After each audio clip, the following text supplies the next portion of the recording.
Our products are organically sourced natural healthy foods from Nigeria, West Africa, sourced directly from the small local farmers. At Naturalike, we believe what you put in your body and on your body can dramatically impact your health and well-being. Boost your energy levels and satisfy your cravings with a healthy dose of natural sweetness from our products. We're excited to help lead African foods and products into the global health and wellness markets. Follow us on Instagram at Naturalike, on Facebook at Naturalike LLC, and YouTube at Naturalike TV.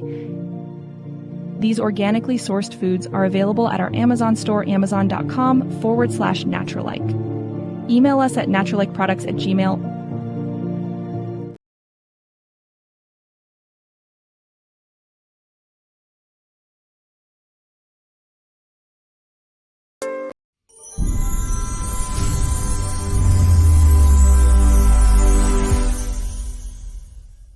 One of the greatest empires in world history was the Mali Empire. The Mali Empire was one of the most prosperous and powerful empires in the antiquity of Africa. Its growth and expansion from the 13th century onwards was legendary and pivotal in the history and culture of Western Africa.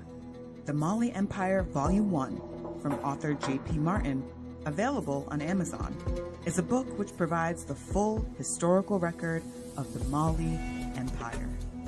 From their control over the trans-Saharan trade routes and development of great cities such as Timbuktu, to their influential royal class who produced notable African kings such as Mansa Musa, Sundiata Keita, and Mansa Abubakar Keita II, the Mali Empire made a significant impression.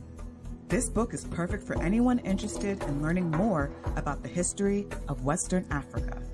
Order your copy right now on Amazon. The Mali Empire, Volume 1, from author J.P. Martin.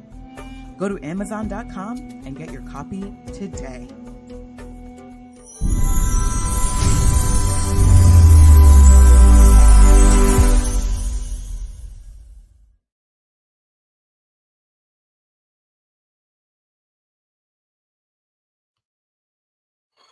We can't blame the ghetto bougie black folk bought into Western ideals, which is excessive materialism, hyper-individualism, and assimilation.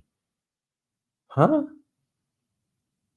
Okay, listen, I'm going to open up the lines here in about 20 to 30 minutes. And, you could add to the conversation. But everyone, thank you so much for joining.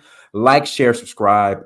Also, make sure you share, especially emphasis on like, share, subscribe. Again, like, share, subscribe. Emphasis on that.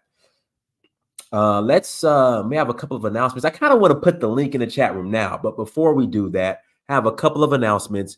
And then also too, this is in response to a video that was titled Black American Culture is Dying, Ghetto Blacks Are to Blame.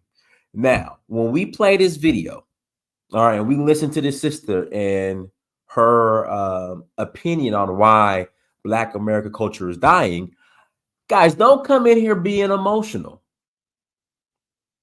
All right. Address what the sister is saying and prove her wrong. No need to be emotional about it. No ad hominem attacks. No, well, look at what they're doing in Nigeria. None of that. Just this is a ADOS FBA sister who's saying this. All right. So yeah, it's just way too many people in their feelings right now. Way too many people in the chat room who are in their feelings right now. Here we go. Black culture died with the civil rights clowns. So anyways, have a couple of announcements. Announcement number one, we are rolling to Nigeria. In fact, actually, we're going to Senegal on Sunday, and I am looking forward to it. I cannot wait. I am looking forward to our trip to Senegal. It's like 14 of us who are going. And we're going to have a great time. We're going to have a great time in Senegal. It's going to be awesome.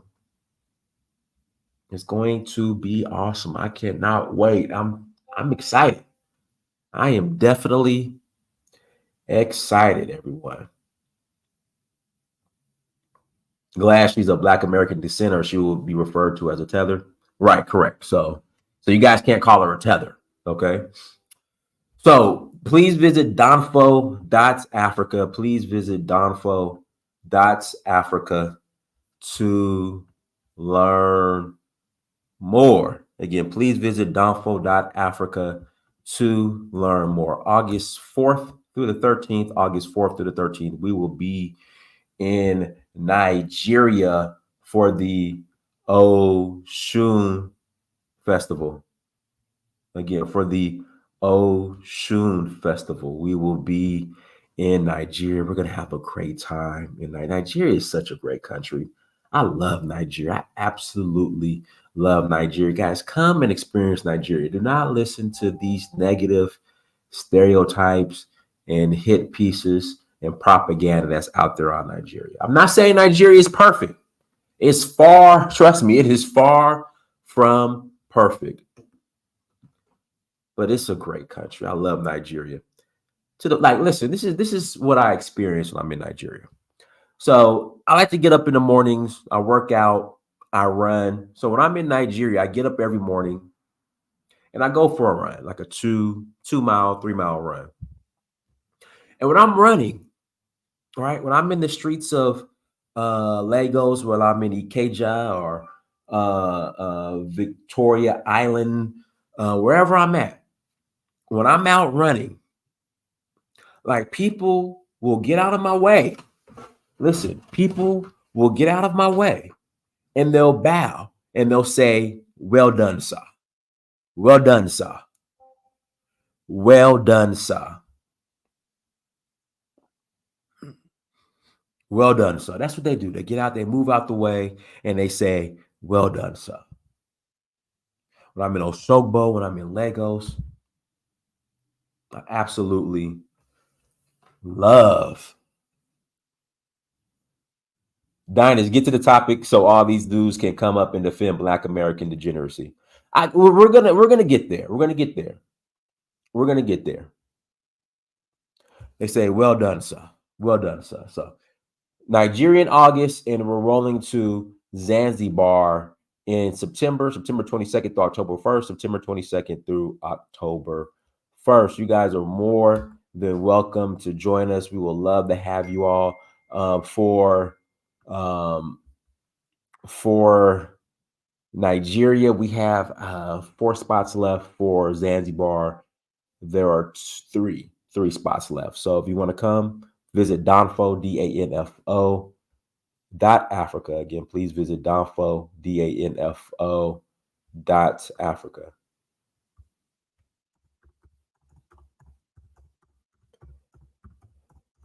Just sending a message real quick. Sorry about that, you guys. I got to just respond to something.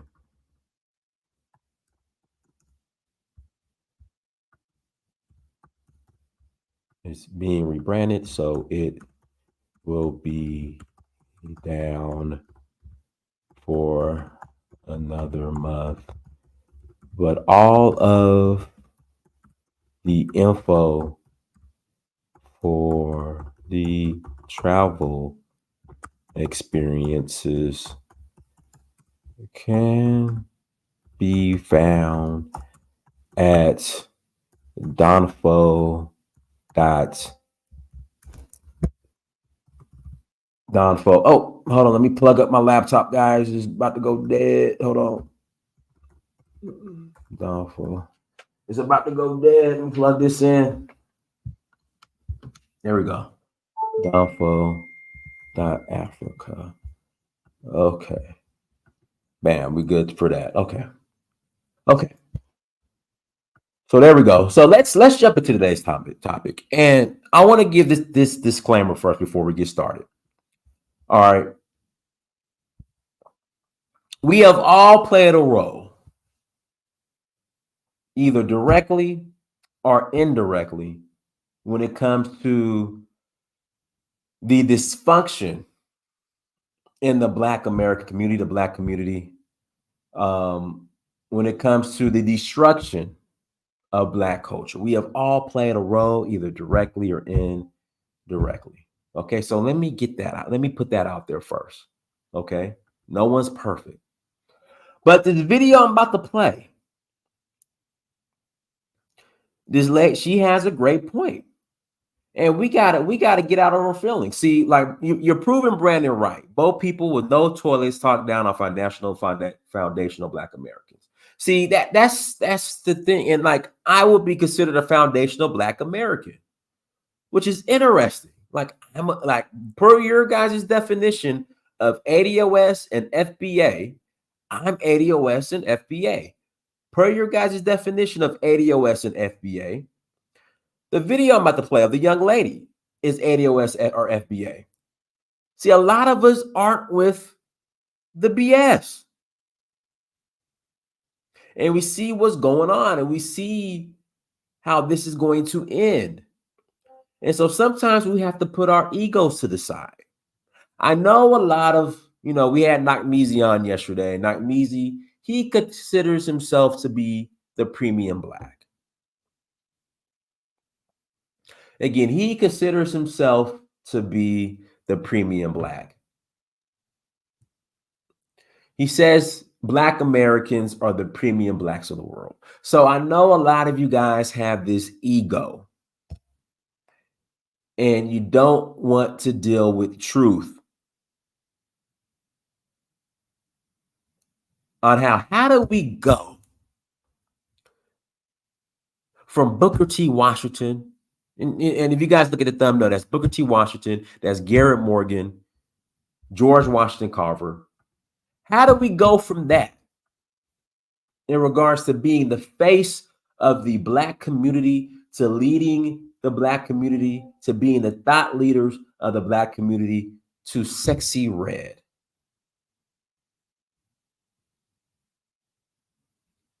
I don't know what a premium Black is either. That's just what Nakmeezy says. I don't know. So how do we go from that to Sexy Red?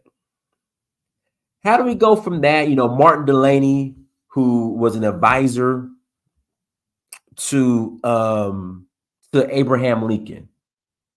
Again, Martin Delaney, who was an advisor to Abraham Lincoln, who had a seat at the table with Abraham Lincoln, to Cardi B, and Cardi B is not a Black American. Or here we go, Sexy Red. I guess she's gonna be next.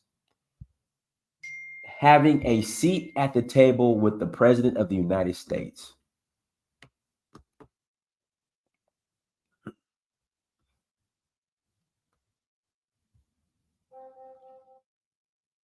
Everything we've accomplished throughout our history here in the United States of America,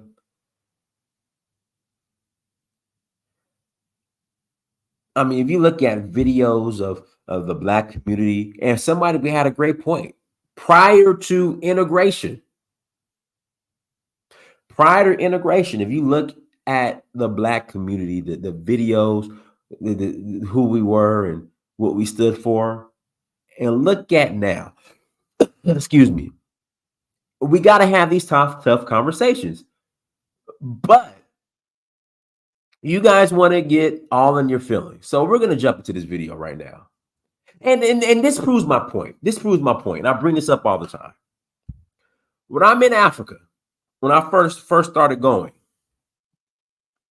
in 2011, and when they would find out I'm Black American, and they would say, what's up, my nigga? Not, guys, I don't use the N-word, but I'm just, my nigga, it's nigga. And they would do that, yo, bro, we listen to 50 Cent, bro. Like, I didn't get excited about that. I was like, ooh, they want to be like us. When they wear their baggy their baggy pants and all that stuff and sagging pants. Like, I didn't get excited about that.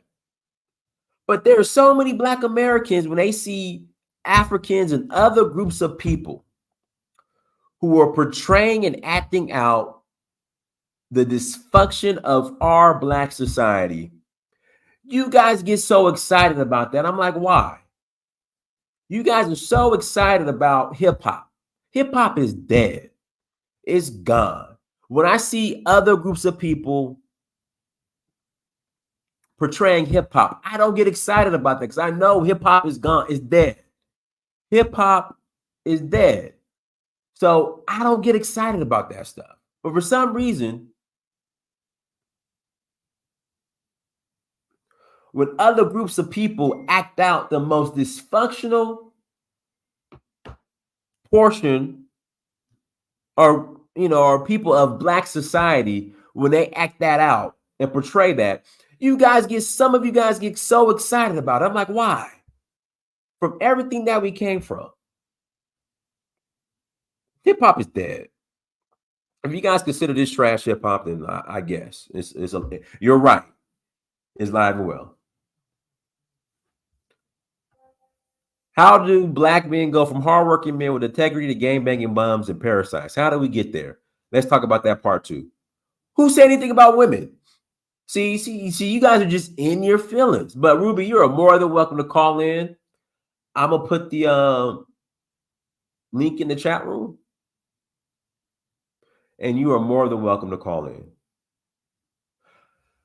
You sounded like you salty. Drake lost that rap battle, bro.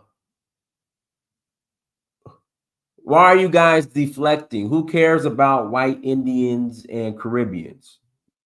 Like, we're not talking about that. Why are you guys deflecting?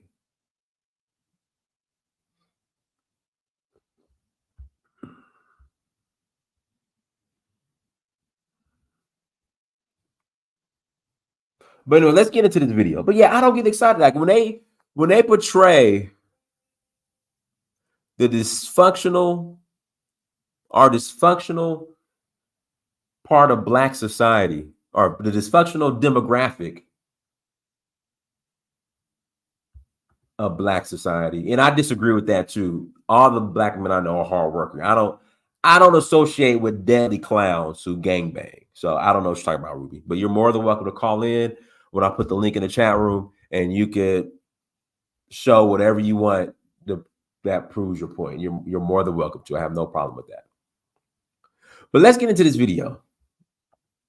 And this is from Sister Zaria Simmons. You guys go subscribe to her page. I need to subscribe to. Please ask your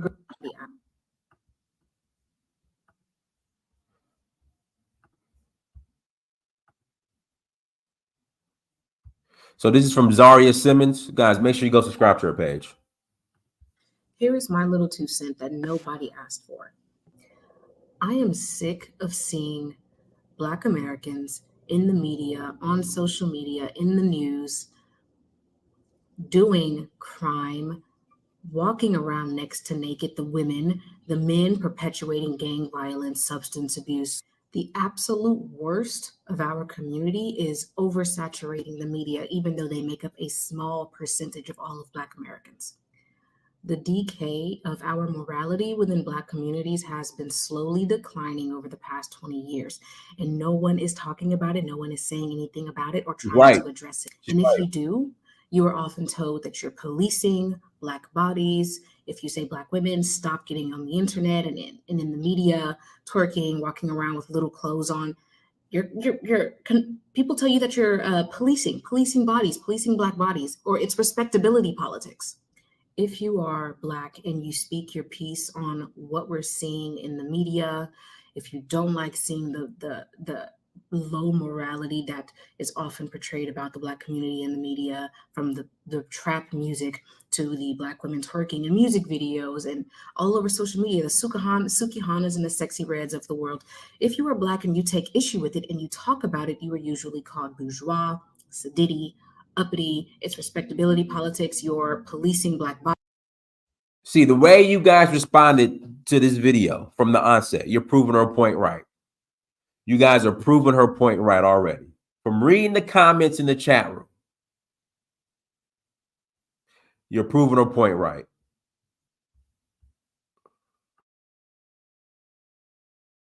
Bodies and the like.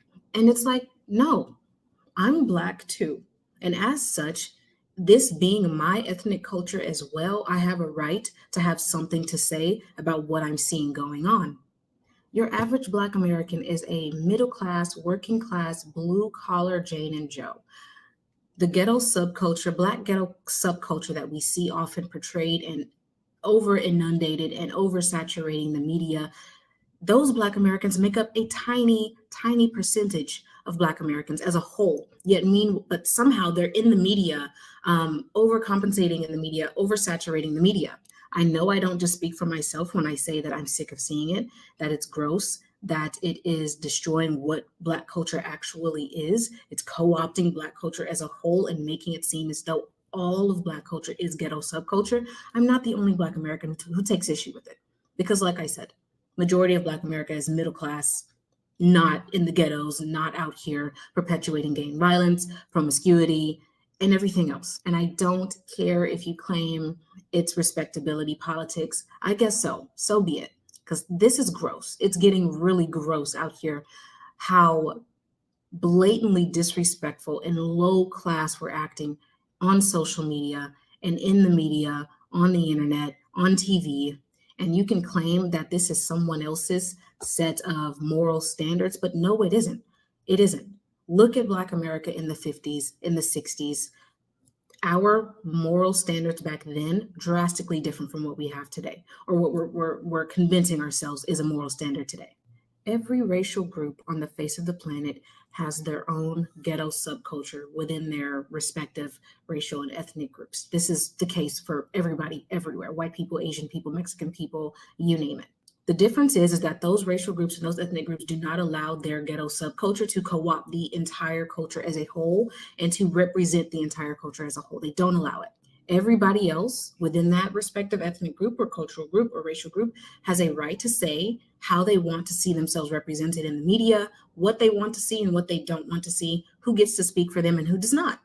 Except for when you're a Black American and you have something to say about the way that you see Black Americans being portrayed in the media and you have a critique for your peers. You can't do it because it's respectability politics if you attempt to do it. Or you're judging your peers by a set of moral standards that somebody else created, which is a farce. From the Reconstruction era down through the 60s, Black Americans had their own set of moral standards and social protocols that we adhered to. Ask your grannies, ask your great grannies, they'll tell you. I have had just about enough of seeing Black culture being drugged through the muck by other Black Americans who are perverting it and turning Black culture, something that is beautiful, into something perverse, showing their ass on the internet all the time. The men are constantly rapping and talking about gang violence. Our children are uneducated and stupid. We've created a cultural standard of promiscuity and single motherhood. And when a Black American goes to critique and judge our peers, our fellow Black Americans, and critique the condition of our neighborhoods today, they're shut down. That's respectability politics. You're policing Black Americans. If that's what it is, so be it. So be it. It needs to be said. And in order for us to attempt to escape accountability or responsibility on our own part, we claim that the conditions that we see in Black communities is being caused by somebody else. It's not our own fault. It's white people and it's structural racism or something or another. It's everybody else's fault except for our own. Give me a break. It's pitiful. It's pitiful that we refuse to take accountability for the things that we see going on in our communities. And sure, we can acknowledge that structural racism and the history of slavery in this country and discrimination and Jim Crow and Black codes and all of that has played a part in the conditions and some of the conditions that we see in Black communities. But we also have to be responsible for the ways in which Black Americans create their own conditions and contribute to the degenerative effects that we see going on in our communities. Black Americans who don't want to hear that immediately run to innocence. They rush to innocence. They claim that it's respectability politics to call out these issues in our community. They claim that it's policing Black bodies to call out the low morality and the moral decay in our community. Call it whatever you want. You're not going to get me to shut up about it. I'm Black. This is my culture too. I have a right to talk about and critique what is happening in my culture and have something to say about it. That's all. Go ahead, Brandon. Hey, Dynast, can you hear me okay? Yeah, go ahead. Okay, so this right here represents something that needs to take place in Black America. the line has been blurred in Black America between the Black progress class, or the people who want to work hard and build families and have prosperity, and the degenerate Pookies and Ray Rays and Wokeishas out here just doing anything they want to do whenever they want to do it, feeling like that's freedom, right? So in a degenerate person's mind, freedom is doing whatever they want to do whenever they want to do it, no matter who it hurts or how it impacts everybody. So they've redefined the word freedom. It's no longer about collective uplift, creating a world that our children can live in and thrive in. Now freedom is about, oh, if I want to go up in a restaurant half naked and jump on the table and start twerking, I should have the right to do that if I want to. This is why you see Black people, they co-sign all these degenerate policies that the Democrats champion in Washington, because Black people have a naturally self-destructive element to our psyche, right? So look at all the guys in the comments attacking you. Oh, what about this country? What about that country? We could sit up here all day and talk about the Caribbean or Nigeria, right? But guess what? That's not going to help or benefit Black America. The first step to solving your problem is to admit you have a problem. In America, Black folks have been so babied and coddled by white people, we've lost sight of the fact that we have issues in our community that need to be addressed. I'm tired of it. I know you're tired of it. I'm raising a daughter who's 15 in this mess, and I gotta send my daughter to a predominantly white school just so I can make sure that she don't get freaking shot or violated in some way. And the Black kids there are doing degenerate activity and behavior. One girl who's a friend of my daughter's, I'm not gonna say her name. My daughter's at the dinner table telling us how this girl comes in class bragging about how she lost her V card and talks about some stuff going on in a damn bathroom stall at a restaurant down the street, a fast food restaurant down the street from the school. And if you could have heard the graphic stuff that she was describing, and basically how she allowed herself to get straight disrespected and violated up in that thing and was bragging about it. I mean, it damn near brought tears to my eyes, Dynas, that girl was actually bragging about the stuff she said she was letting this kid who from the school too do to her, and she's proud of that. Well, why is that the case, Dynas? Because when you got Sexy Red and Sukiana on stage glorifying being a hoe, glorifying being promiscuous, glorifying basically allowing yourself to get ran through, right? When you got them on the internet admitting to sleeping around with dudes for money and engaging in prostitution, what do you think your daughters are hearing? Not from even them, but from the women or girls who consume that stuff and then come to school bragging about it and basically promoting that behavior to anyone who will listen. We promote degeneracy. The Black community is the only community that takes the most degenerate element of their community and glorifies it and puts that out in the front and says, this is the way we want to live. This is the way we want to raise our children. And if you dare speak against the degenerate element, they violently defend it, like these men are doing in the comments. There's an old saying, if it don't apply, let it fly, or in a hit dog gonna holler. If you're not a degenerate, why do you feel the need to defend degeneracy? That's it. I rest my case. Guys, do me a favor, hit the like button. Please hit that like button as you come to the chat room. We have 147 people watching, so hit that like button. Go to Al Morris. What's going on? Can you hear me? Loud and clear. Yeah, well, I wanted to just tap in. I think that it would really, when you talk about where we're at now, it's really just been a very long and complicated, history. I myself once blamed everything on, or the majority of the problems on, social integration. But really, if you go back even before to Du Bois and like Booker T. Washington, it was a thing. It was the Atlanta Sociological Laboratory. They had a study back in the 1890s and the 1900s. Are you talking about the Great Copper Mouse? Well, it was at Clark Atlanta. It was a study about black people and their morals in the cities, and I found out that black American culture always kind of struggled in cities. I guess because it was mostly, born in a rural Alabama, and I mean in the rural antebellum period time. So we kind but of not at always had problems. but not at this level. Well, no, But I go ahead. mean, no, it's progressed.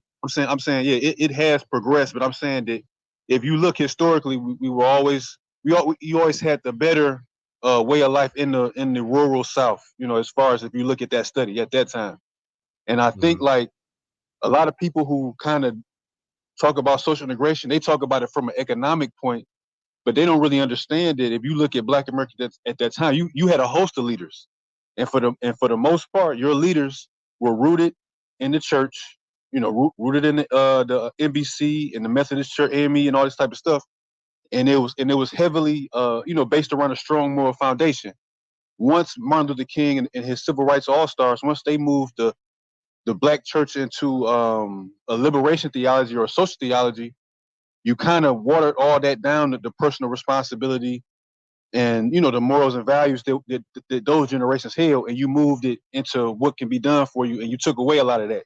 So I think that that was it was unintentional. It was an unintentional thing that they did. You kind of like took away a lot of what we had, what we developed in the way of morals, values, and principles, and you moved it somewhere else.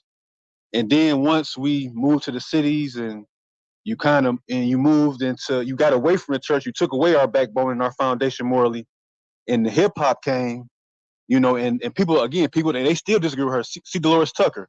See Dolores Tucker, Dionne Warwick, Betty Hey, Shabazz, hey, hey, we, all we these all different owe people. we all owe C. Dolores Tucker an apology. She was right. Well, and what's so crazy is I still have arguments with people now that still try to throw dirt on C. Dolores Tucker's name, and I'm like, well, she was 100% right with that. Because even if you talk about the '80s when you had the drugs, we've never been this reprobated of people. We've never been this carnal, this destructive. We've never really been in this condition. Because I mean, drugs will make people do a lot of crazy things. But we've never been at this level as a group of people collectively as we are now with the music. Because I got to tell you, with the music, I know a lot of people don't deal with the Bible, but the Bible when it talks about the wicked kings and what the wicked kings did to the children of Israel, how the wicked kings, they built these idols to the same things, to sex, to all the idolatry. They built the same idols to all this evil, and it made the people worse than the people that they originally took the land from. And that's what your Suge Knights and your Easy E's and your Dr. Dre's and your Jeezys and your Gucci Manes, and that's what all these Negroes did to us. And people don't really understand that, but that's what the music has done to our culture. It's really just took us down a destructive path. So I think it's just been a long group of things. So that's all I wanted to say, though. All right, go ahead, Marie. Okay, hello. Can everyone hear me? We hear you, Marie. Go ahead. Oh, okay. So, I think everything went downhill since we integrated. It seems like the Black communities were doing much better back then. The marriage rates were higher. Um, then, like in the 80s and 90s, like the drugs came in and then welfare came in, and it seemed like that's when everything went downhill. So, I don't know, but that's what I think. But like the ghetto degenerate culture has to die. That has to die because I mean, look at our communities now. I mean, I'm not saying there's no successful Black communities, but the majority of the Black communities, like There are. they're run down. Hello? Where Yeah, where are the successful Black communities? there's some in Maryland, like the DMV area, but but what I'm saying is that most of the communities they're like run down and things like that. I mean I don't know what else to say. I don't know what else to do, but I mean I feel like our people are in denial. Like I mean they feel like it's nothing to fix. And then you want to like talk about other communities. Why are you talking about other communities? We're focused on our communities. We need to fix up our community. Stop talking about white other African or Asian communities and what they do. We need to focus on our communities. That's what needs to be fixed. But that's all I have to say. All right, let me America's First Rifleman, go ahead. Yeah, thank you, Dynast. I'll be very quick and get off the panel, and I'm just gonna try to impart this to my people. The other brothers and sisters already spelt it out.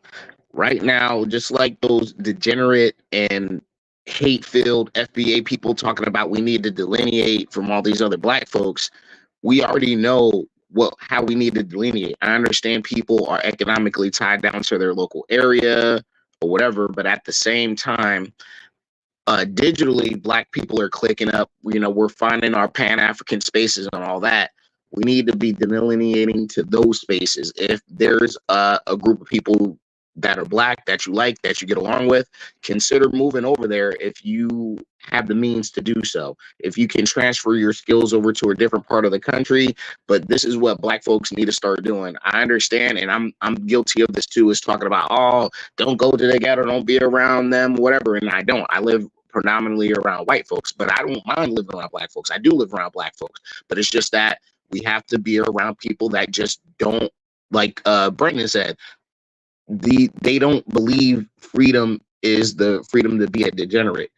Freedom is the freedom to choose what you do in your life and be kind to others and make things better than what you found it. So like I said, you need to start getting into these digital spaces.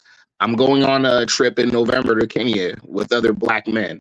Okay. Y'all need to start getting in these activities. And like, yes, we need to stay vigilant and complain about all the crap situations our people are in the neighborhoods and all that. But at the same time, you need to be moving towards Africa and other African people. And that's you can do both. You can be vigilant and you can try to, make us stronger as a collective, because I'm just telling you right now, this is the twilight of the Black American, whether we're going to get bred out or we're going to get genocided or whatever. But as of right now, our trajectory, we will not be around a lot longer if we keep going this way. So not to rant, but I'll land the plane, and make sure y'all prepare, get extra food, extra water, ammunition, get trained. And I'm passing the mic. Thank you. All right, go ahead, Chukwu. Salute, Dynast. Thanks for having me up on the panel. My mom is a Black American. I was born in Nigeria, but I've been raised here since I was 5 years old. And I've, American culture is what I know the best. And I know from my parents that there has been a cultural decline since the 1960s. I think it's because of the welfare expansion under LBJ, and the Great Society programs have incentivized bad behavior in terms of, incentivizing not having a father in a household and things of that nature. But regarding hip hop, I think what we're seeing is that hip hop music, the most popular forms of it, elevate the low class behaviors. They elevate, thug culture, thought culture, and for many people who listen to it, like, hip hop is not just entertainment, it's also a culture. So people are taking their cues on how to dress, how to act, and how they see themselves in the world based on the images and music that they're hearing. And I think that is having a negative effect on young people. Like, a lot of white people are able to listen to hip hop and it's just entertainment. They just put it away and it doesn't affect how they live their day-to-day life. But too many young people are trying to emulate what they hear in hip hop, and it's leading them in a wrong path. So I think that's definitely a cultural issue that only Black people can deal with. And I'll leave it at that. All right, Titi Olua Akabo, go ahead.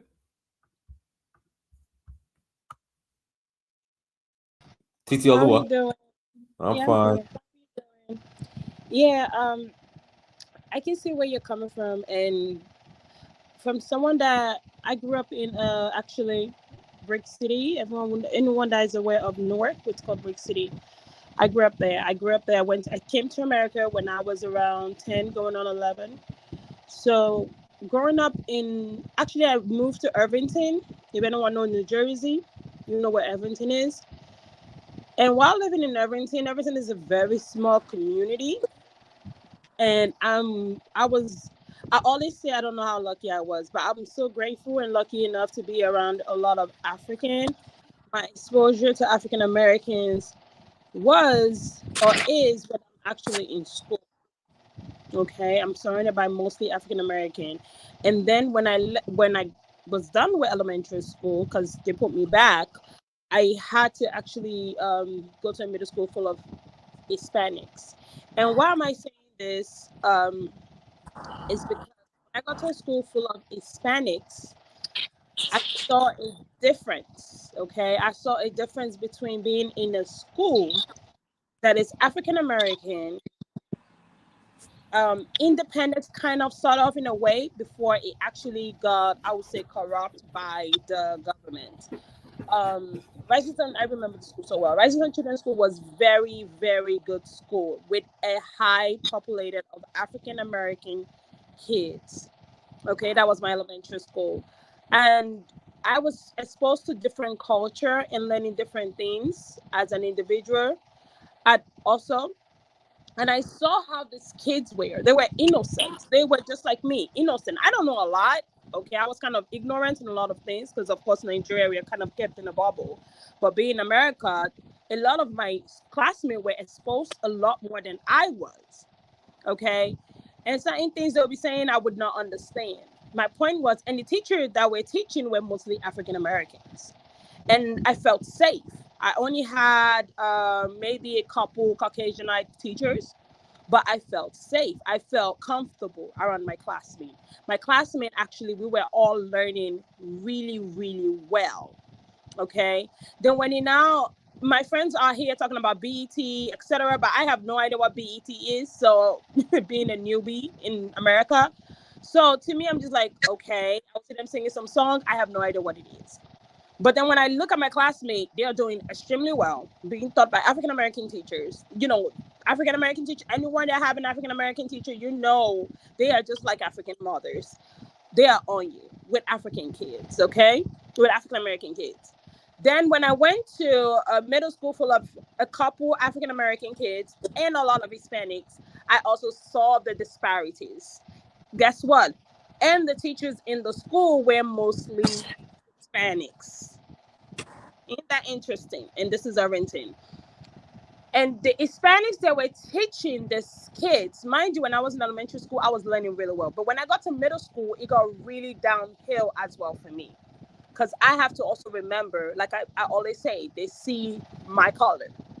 Okay, Hispanic also saw my color. If you love Hispanics, that is on you. I'm sorry, don't come for me. But I will tell you, those people, they don't like you. And I saw the problem that I was facing, same as African American children. The kids that were not facing problems, mostly that were African like me, had parents that put them into tutoring, had parents that put them into different programs. But my parents, I'm not even blaming them. I love them and I'm grateful for them. They were busy working, okay? They were busy. They have to keep living so we can survive. Or keep working so we can survive, to be more specific. I'm sorry. So I was facing the same problems as African American kids because they also came from a home that parents also had to survive or they're dealing with some type of problem at home. Okay.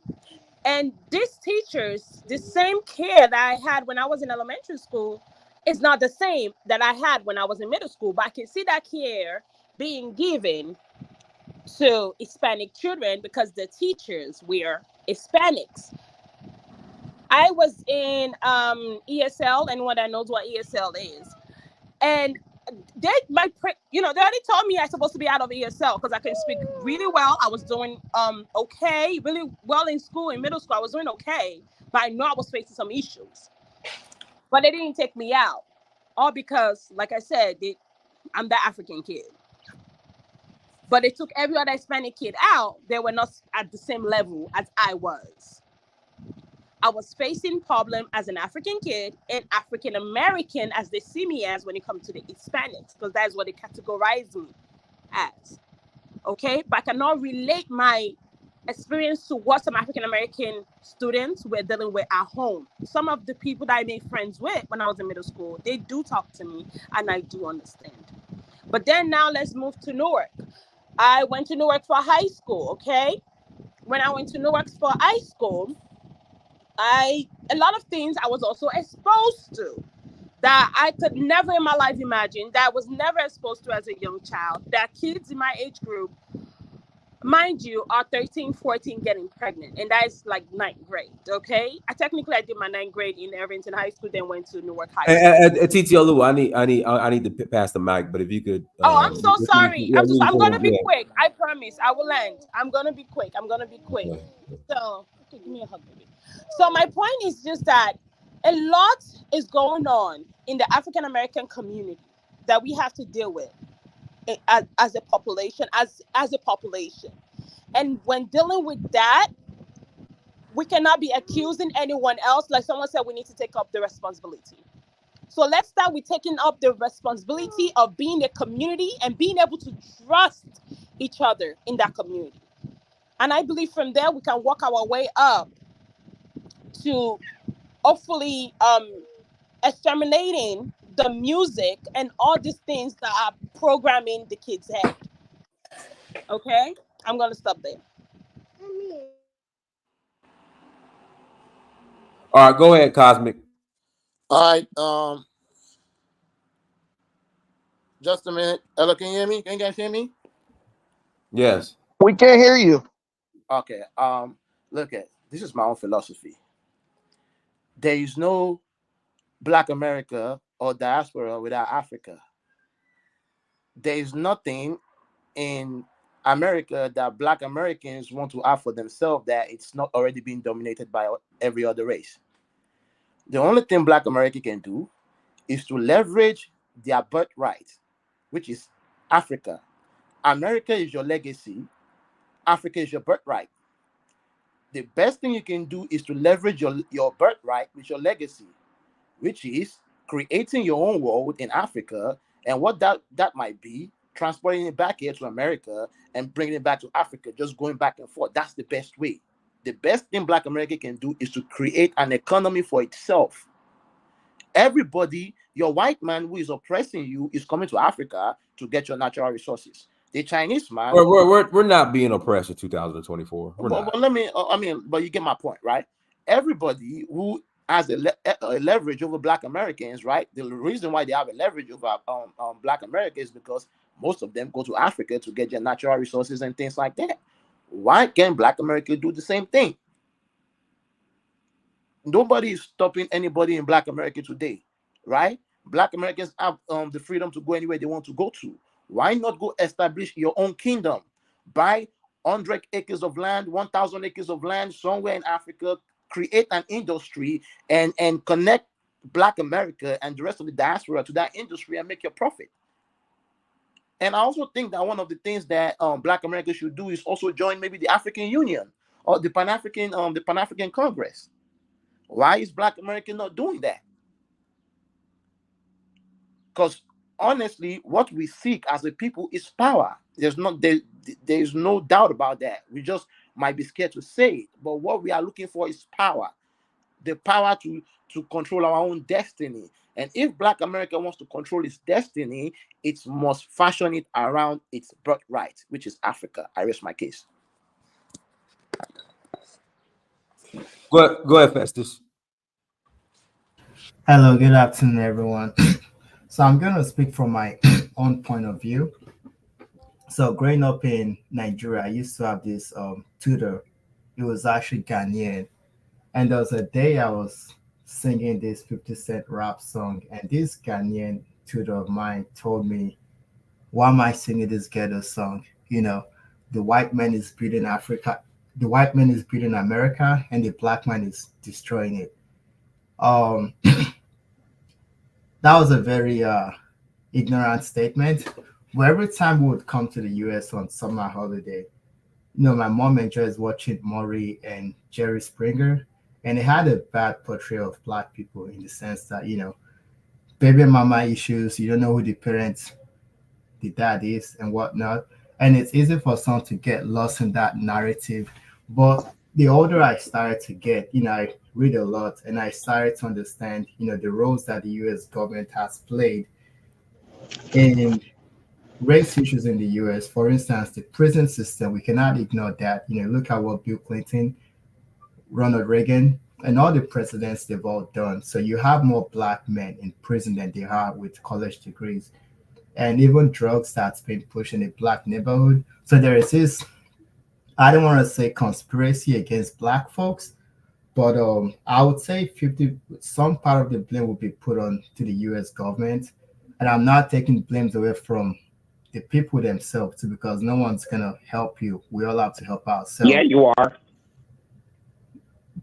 That's Black people are in jail because they do crime, Festus. That's why they're there. Hey, I just said I'm not gonna take away the blame from the people, even though the government has it. Well, why mention it then? The government is not like, let me go find black people and lock them up. It's just not true.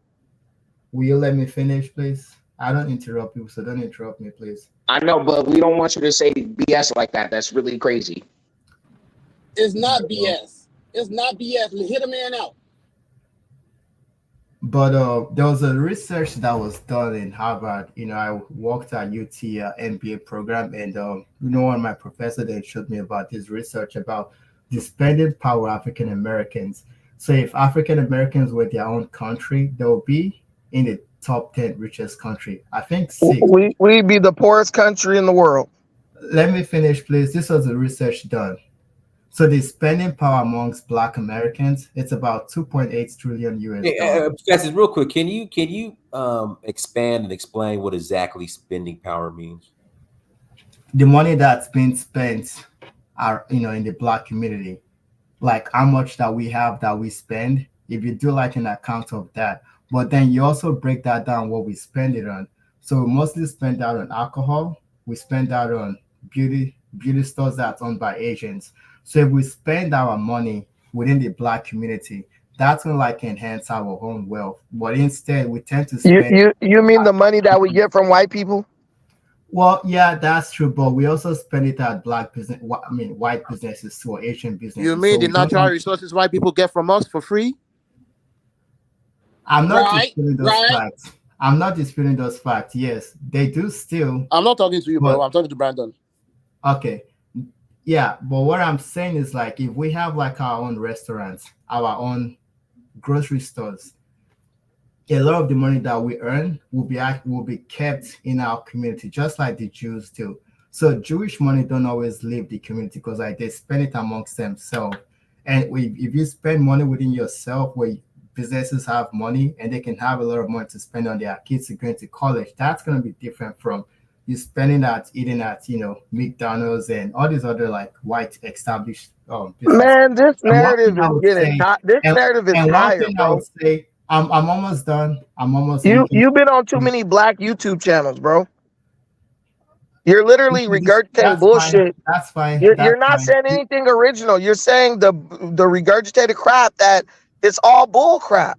I hate to stop you, but you droning and it's all lies. It's clear you don't understand the nuance or the context of the situation. If Black people just kept their money amongst Black people, bro, all cultures spend with other cultures in America. That's so what happened to the Freedman's Bank? What happened to the Freedman's Bank? That was Black people keeping their money. It was corruption.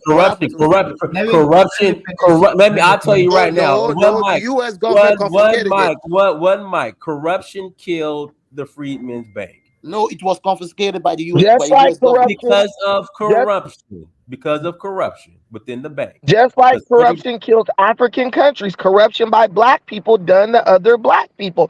Ain't no race in America looking at Black people saying, let's take advantage of them. But the freaking Jay Morrison, the Grandmaster Jay, Tariq Nasheed, those are the people exploiting Black America. That ain't got nothing to do with a Jew or a white man. Y'all keep blaming them. But that's a character flaw. That's not a Black people. It's a character thing.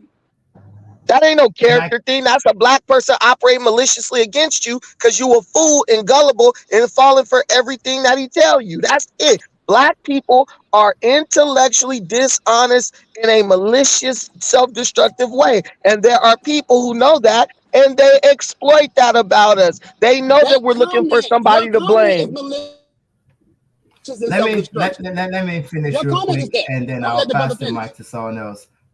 I believe in the ability of the black men and women to do things for themselves.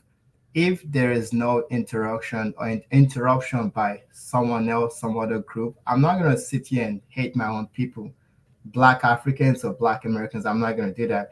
I believe in the ability of black folks to do things for themselves and to build greatness. So that's all I'm gonna say. I'm not gonna Okay, why did white people fight against my destroy own people. Black Wall Street, Brandon? And I then mean, and they a lot got of and they black got people didn't hold get on any one love. mic, one mic. I got to pass the complex, and then but Cosmic, black people had the opportunity to rebuild it, and we chose to integrate. Well, trauma is a thing. Why did All right, white go people ahead. destroy it in the Got first the place? same. Why did white people destroy it in the first place? Bro, there are black people who got the same trauma, and we're not sitting up doing degenerate behavior, man. These are just We are excuses, not bro. talking about individualism. We're talking about a society. We're talking about sociology A here. The society is society. made up of individuals. Most black people want to have progress. The reason why black people don't progress is because black people feel like they have to defend and wait on the degenerate element of our society. We're the only group that sit up like black people marched and destroyed their neighborhoods for George Floyd. We're the only group of people on earth who's going to do that. I No agree on that point, Asian. Brandon. On that Dinus, point, I agree with you. Dinus, let me ask you a question. Do you think that any other race in America is going to do what we did over a damn crackhead? No, absolutely Okay, not. okay, you Hey, have a it's point. unfortunate. Listen, they're going to say it's unfortunate. I got to go to work tomorrow. You got black people who know better. Black people who are professionals making six-figure salaries, risking it all to get out in the street for a dude who wouldn't have gave a squirt or piss for them. This resets our people back to the days of yesterday. We keep constantly resetting. Soon as black people start making progress, someone comes with ignorance and resets us. We were doing do for self movement in 2016, right? Mhm. Guess how that got stopped? Oh, we need reparations again. Like, Mhm. wait a minute. This is black people who are getting grifted by black con artists into resetting their social progress back to zero. And we keep doing it. Right now, they're trying to reset it right now as this election is coming up. I'm actually going to talk about this on my show coming up.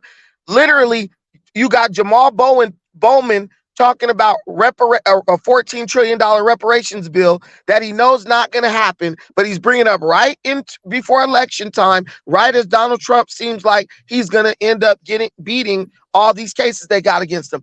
All they do is reset button on black people. And when I In say fact, they, I mean other Brandon, blacks, Brandon, not can whites. I say hold that? up, but Brandon, you brought up corruption. Sorry to interject. Fannie Willis We defended here in her. Atlanta, That woman is. and black folks are still defending her. Brandon, I would like to interject on the point that you made, and I think that is correct, and it also goes for Africans too. We are the only people who are always waiting for our degenerates in order for us to do something. And I've always said that that's the biggest problem that we have, that we're always waiting for, instead of for us to do the things we want to do with like-minded people, Listen, people who are like they get shamed. We get shamed if we right. stand up for what's right. If we stand up and say, wait a minute, this don't make sense. Oh, you a coon, you this, you that. Bruh, this is a vicious cycle and it has to end. But in order for it to end, black folks who know better gonna have to stop giving a damn about black people who don't want nothing out of life. I feel no allegiance to these Negroes. None. Facts. Hey, I, Dinus, Well, guys, it's still on me. let me pass the go ahead, complex. Go ahead. I appreciate it. real quick. Hey, Brandon, I hope y'all, Dinus, I hope they're on later. Chairman Fred Hampton Jr. said he's ready for you. He needs to know if you're going to go with him on 7 p.m. Central Time or 8. I text you back. Can I say? Okay. No, Chuck, Wait, let so let me me finish. let complex go. Go ahead, complex. All right. Here's the thing. We got to find the points of unity. We need what you call ghetto, as well as we need what people call black folks. We need them, and America needs them. America has an incentive for the people y'all that's called ghetto. Pookie, Ray Ray, whatever y'all want to call it. America has an incentive for them. America, hip hop does not even belong to us anymore. Hip hop is no longer our culture. They've been jacked hip hop a long time ago, right after it was made. You can look it up. You can call Africa Bambaataa, you can call whoever you want to call. You can call the Fathers and the Godfathers. They will let you know this has been jacked. You can call any new artist. It's been jacked. It was a commodity. The numbers game became a lottery game. Owned by the Jews. On all the music industry, all the radio, everything. Yes, it's not. It doesn't belong to blacks anymore. The lottery used to belong to blacks. That's gone. Then we had several staples, and they were not all illegal. And y'all have to find the points of unity. You need them soldiers. And I'm pretty sure Chairman Fred get on here. I don't think none of this smack finna be talked. I'm pretty sure it's gonna get straightened out. I'm from the projects. I'm what you would have called a Pookie and Ray Ray. They got 2 college degrees, getting the 3rd one right now. I'm a business manager, holding company owner, trust company owner. Travel the world as well like anybody else here. But I would not look, I still go back to my community and still give back. And the African brothers who were talking earlier, they're not wrong. We are still oppressed. We're still under oppression. They're admitted in COINTELPRO papers. They're admitted in several papers that they still hold us back. And you can see it by the prison industry, which is why the modern book written by, I forgot the sister's name. I think her last name was... Actually, I sent Dynast a video yesterday on Instagram. Hey, let the guy finish, Cosmic. No, I'm not... So the sister who wrote the book about the prison system, and I was just on Chairman Fred's show yesterday when he was talking about the prison system. If majority of us is in the prison system, and it's meant to be that way, that we are being targeted. We're not the majority of this country to even be the majority of the prison system. Yes, sir. I would say this. Sorry to interject. I would say this. Then to combat that, just stop committing crime. That's true. So that's what I'm saying. So thank you, Diamond. But if you want low crime, you have to create opportunities. Hold on. Listen to me. Paulo Freire wrote Pedagogy of the Oppressed and Pedagogy of Hope. He wrote that for Brazil, African Americans, blacks everywhere who are being oppressed by prison systems who are targeting them. He asked a specific great question. Does law exist because crime exists, or does crime exist because law exists? And he wanted people to think about it. Are some laws made because they know what they forced you into? I came from that. I've gotten myself up with the grace of ancestors and everything. The reason Isheshe teaches about Iwa, which is character in English, first, because a lot of things y'all are talking about are actually character things. It's a character thing with these parents who are doing what y'all said, right? Raising children a certain way. It's a character thing. These people have no character. They have a character. But the biggest question here, and I'm going to try to end this for now. The biggest question here is, the question you have today, Diners, is about Black culture. First of all, we didn't become Black until the 1970s and 80s. So there's a Black culture. You're saying there's a baby. Because nobody was calling themselves Black before the 1970s and 80s as a people. You can, oh Lord, all day. Jesse Jackson, in the same 2 years, went from Black to African American, and the people who put them up to it, if you can't bear the name, then you can't call it Black culture if you wasn't Black. Let's be real. When were you Black? Hey, real quick, I got to push back. James Brown dropped "I'm Black and I'm Proud" in 1968. Because the Black Panther Party got him to do that. And that's another thing that's going to be talked about. Y'all finna get it. Look, the Black Panther Party got a lot of people call themselves Black. When you come from Chicago streets and the street gangs are called Devil Disciple, Black Panther Party got themselves to call themselves Black Disciple. In 1945, Richard Nathaniel Wright wrote a book called Black Boy. This is just an empty, book is not the acceptance of crime comes when there is no law. That's what's the problem with the Black community. There's no law. Crimes come when there's no opportunity. Let Complex finish. I gotta pass it to Kill 84. Again, a book and a person mentioning Black is not the same as a society accepting and saying it. If you look at the different census reports and the different changes of name, we have a problem with identity. Diners just had a show. What's that yesterday about the Indian identity? We have a problem with identity and I apologize and I feel sorry for us as a people and for. Okay, we lost him. Go ahead, Akil.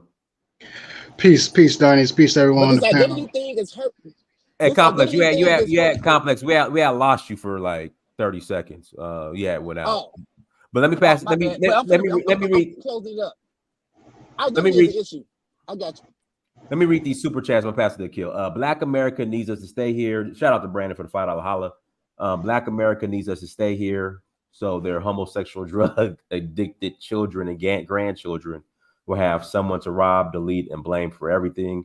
Red Pill Zulu. Shout out to Search for Huru and Pan Africanism Strikes Back. Thank you for the $50 holla. J Bones, $5 holla. What's up, Dynast? What's up, everyone? Good morning. Everyone, if you have not hit that like button, please hit that like button as you come into the chat room. Please hit that like button. Go ahead, Akil. Yeah, so your question about Black American culture dying and the ghetto blacks are to blame. I think that, and I'm the one that put the early response in the chat that we have to blame the bourgeois Black folks. How? And the reason why I say that is because I believe that the push for integration and assimilation was our biggest downfall. Now, I was born in the 80s. You see by my screen name. I was born in 84. But speaking with my father, speaking with my grandmother, and speaking with them, they talked about how even though they had less than, they had their own. And now when you look at, my father talked about he was one of the first, Black folks to go into integrated school. And this is in the 70s in the North, in Philly. So he talked about how the teachers treated him bad. The teachers, talked down terrible on him, and that had an effect on him. Now, I'm not saying that caused him. He actually went on to get a bachelor's degree in accounting and things like that. But I'm saying that to say that our collective wanting to assimilate and wanting to be next to white folks. Now, I don't even think it is the collective. I think it was the bourgeois Black folks that wanted to be assimilated. Overall, I just think Black folks just wanted equal opportunity and wanted to be left alone to be able to do their own thing. But the willingness to want to be next to people that despise you and want to exploit you at every single level is what I think is the problem with us. Because when you talk about culture, you sound like you talking about Black people, because that's who despise you and don't and want to see you go under. White people don't even care what happened to you. Let me finish, Brandon. Okay, so I do agree with you, and that's one of the reasons why I left out of Philly. But I think that is because we lack identity, like the former caller just said. And my smells like piss. I'm sorry, say again. Philly smells like piss. It does. That's why I don't live there anymore. But I said to say the former caller was right. My father always talked about how James Brown came out with that song, "I'm Black and I'm Proud," and all of a sudden everybody was Black. Before that, to be called Black was an insult. And I think even with, our people calling themselves Negro and colored and things like that, there was a sense of our own collective identity. Whereas when we became so-called, and I put quote, quote, so-called integrated, we became lost in who we are. And we look to mass media, which we don't control, to tell us who we are, especially our children. And you always have an intergenerational conflict between the children and the adults on who we are and what we should be. But when you got the TV telling your children you should be this, a degenerate, shake your behind and do anything for money, and you got the adults, fighting against that and they're rebelling, naturally, you're going to have conflict. And when people don't know who they are, like, they start to lean to wherever they think is the most powerful. So our children can only watch P-Valley if we pay the cable bill. But we don't control the radio. We don't control the mass media publications. Even the newspapers and things like that are very, very negative when it comes to. We control the cell phones and the Wi-Fi. Hold on, Brandon. That goes two ways for me. It goes two ways. Like, well, let Akil finish. Let Akil finish. No. You're not gonna talk over me. Go ahead, Akil. Okay, just to wrap it all up, I'll just say that I I think we got lost in who we are. Even with this whole FBA ADOS thing and this whole so-called indigenous thing, nobody was saying they were indigenous 20 years ago, 30 years ago. And that's a bastardization of the whole Moorish science movement. And this is just my hypothesis. I think that is a product of some modern day COINTELPRO movement where they saw our identity confusion and they said, here, we can push this identity confusion. Because I see Black American trending on Twitter every day, every week. And I'm like, that don't make sense. Nobody's talking about this out in the streets. Like, how is this trending like that? These are Black fatherless people, man, people who don't have an identity are people who don't have fathers. That's your father gives you your identity. My daughter tells you that, Dad, I look up to you. You're my dad. She gets her. I'm a Tucker. Like, these are fatherless people, but we allow fatherless people to dictate the trajectory of our community. We are the only group who let a dude without a daddy get up in front of somebody and tell them what they need to do. Okay, Brandon, this is the thing, though. Check this out. And I got a joke. I always say this. You never heard a Black grandfather saying that we Indian. It's always, oh, my grandma said we was Indian. I mean, and that's because facts. If you want to talk to the most honest man on the planet, talk to a Black man from America, especially from the racist part of America. They're going to be 100% raw with you. They're going to tell you the truth and how it is because we get the most raw deal. And so we got to be honest. We can't lie to ourselves. If you want to be any type of successful, any type of stable, you have to be honest. So I'm saying all that to say that I think our confusion came with integration. That's it. Can I ask you a question, Brandon? Go ahead. I'm passing. Dog. Go ahead, Cosmic. Brandon, do you think that there needs to be a great divide in Black America? That a certain part of America or Black America that got its shit together needs to divide themselves from those fatherless Blacks that you talk about? Yes. Okay, makes sense. Well, we're already separated because people like me and Dynast don't live in the community with people who are degenerates. That's very rare. The problem is when some go down, we go down. People like us go down to those communities and promote ignorance. That's the issue. These people will sit up and claim they love George Floyd, but they would never live in the neighborhood where George Floyd smokes crack. Yeah, question, Brandon. Well, why is it that in the Black community, the degenerates are elevated as authentically Black and the intellectuals are castigated as inauthentic or trying to be white? Why does that exactly? You want me to tell you the truth? You want me to tell you the truth? And no one's gonna like this. The reason why degenerates are praised in Black community is because Black women enjoy having sex and reproducing with degenerates. So everything we do is for women, right? Because you want you want access to their reproductive rights, right? If your women love Pookie and Ray Ray, you could be a dude who's working at a Fortune 500 company. You will be forced to act like Pookie and Ray Ray to spread your seed. I mean, because she likes that. She likes dudes who black her eye and smoke crack. We've seen that in dating shows. This astrophysicist, physicist black guy who this Black girl just rejected because he looked like a nerd. I'm like, what? Over 20. Hey, Dynast. Let's pass the dog. Go ahead, dog. It's no dope. Hustle Smart. Can I say this real quick? Hustle Smart. Bro, come on, man. There's no problem. Go ahead, my brother. I'm letting niggas know now. I'm cooking all y'all suckers. Go ahead. Y'all go. Hey, Dynast. You see my sister, right? How pretty she is, right? I mean, she all right. I mean, she's pretty. She's generally attractive to men walking around. Stop playing with Dynast. Yeah, my sister. I went raw dogger. The one with all the tattoos? Yes. I'm not into chicks with a bunch of tattoos. So okay. Me neither, Dynast, but she still managed to look good though. Listen, if my sister walks down the street in Beverly Hills, white dudes will attempt to talk to my sister like dudes with money. Oh, you're beautiful. Da-da-da. My sister got 3 kids by a dude in jail who ain't never had a job. That's why dudes try to be degenerate, because those are the guys who are getting to reproduce with the highest stock.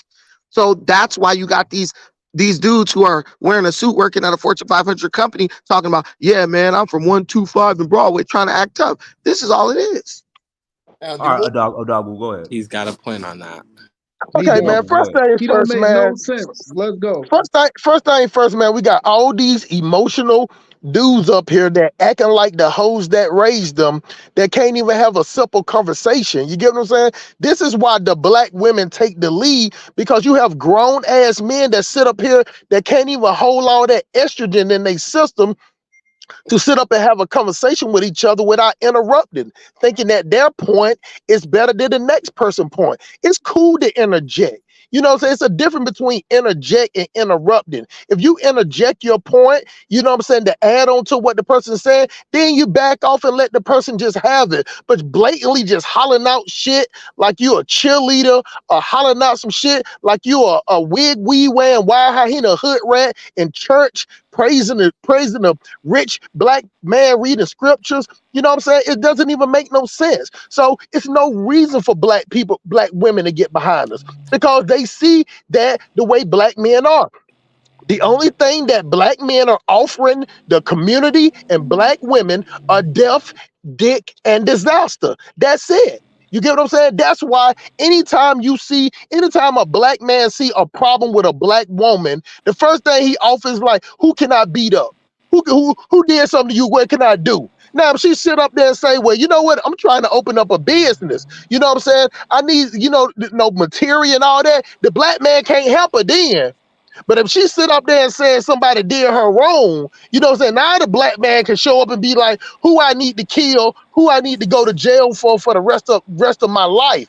But if she come to you with a business proposal, you get what I'm saying? You ain't with that, because we all know in the black community, the quickest way to some cheap ghetto box is to be a battle box for one of these husky, big back Jerome Bettis looking chick that's stuffing all that girth in some leggings. You get what I'm saying? We're the only group of people that think obese chick with knees knocking and thigh scrubbing is thick and fine. We're the only group of people. And we got the only group of women that try to get big to look better to men, because we're the only group of people that's hypersexual like that.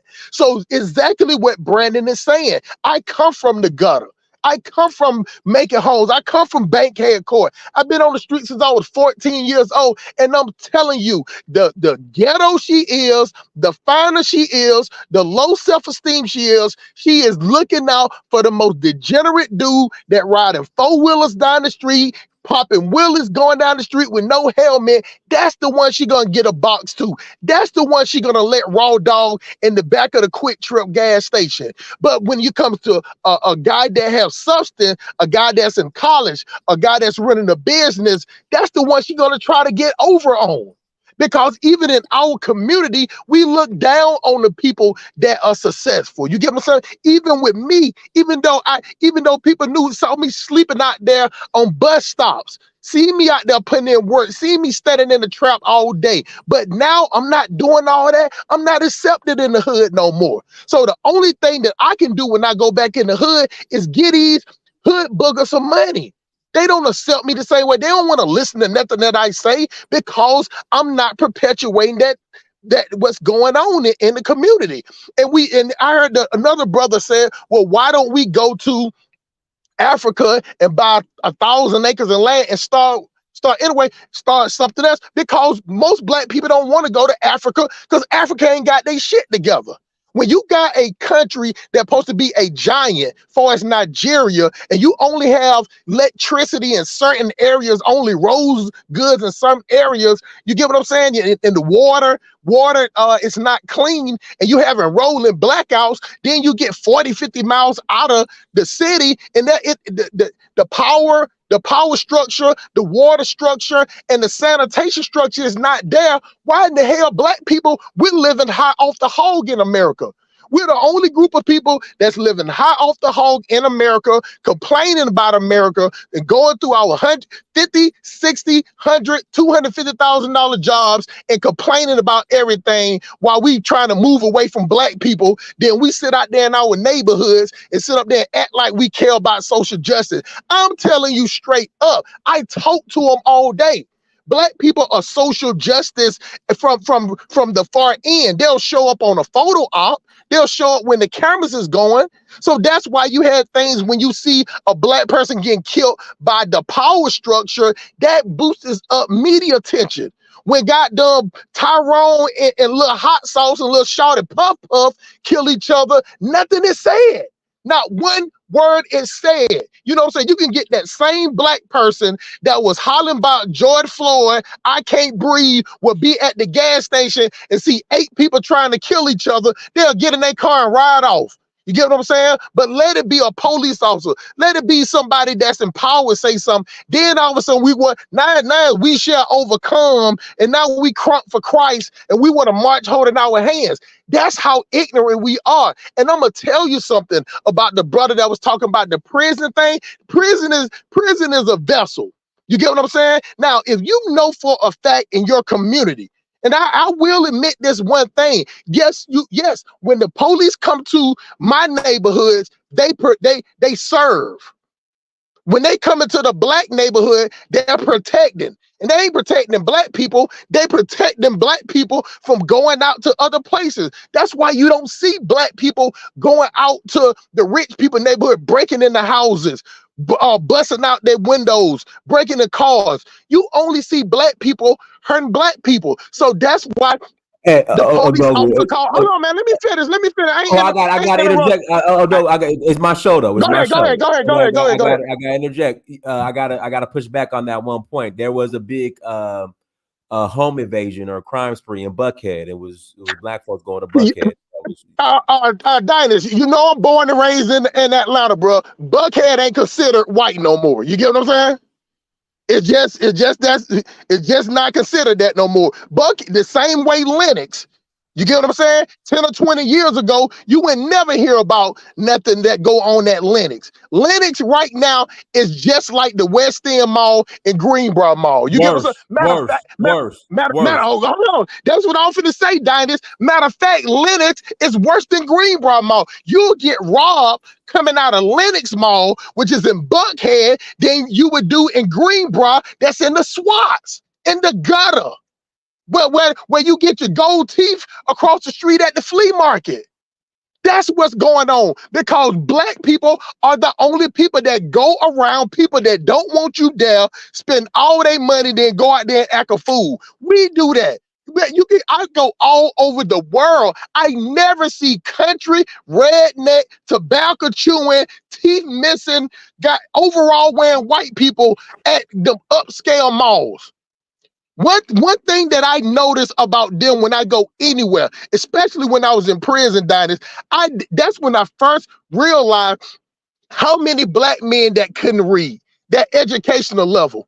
And when you talk to them, you know, so I went to 3 prisons where I was at, population between 3,000 to 6,000, talk to a lot of them. So when they find a black person that can talk good like me, they have a good rapport with people, they put you in a certain position to hold these little meetings, get your time cut, you get privileges and all that type of stuff. And when I talk to them, that's when I figure out these brothers did not go to school because the teacher was bad to them.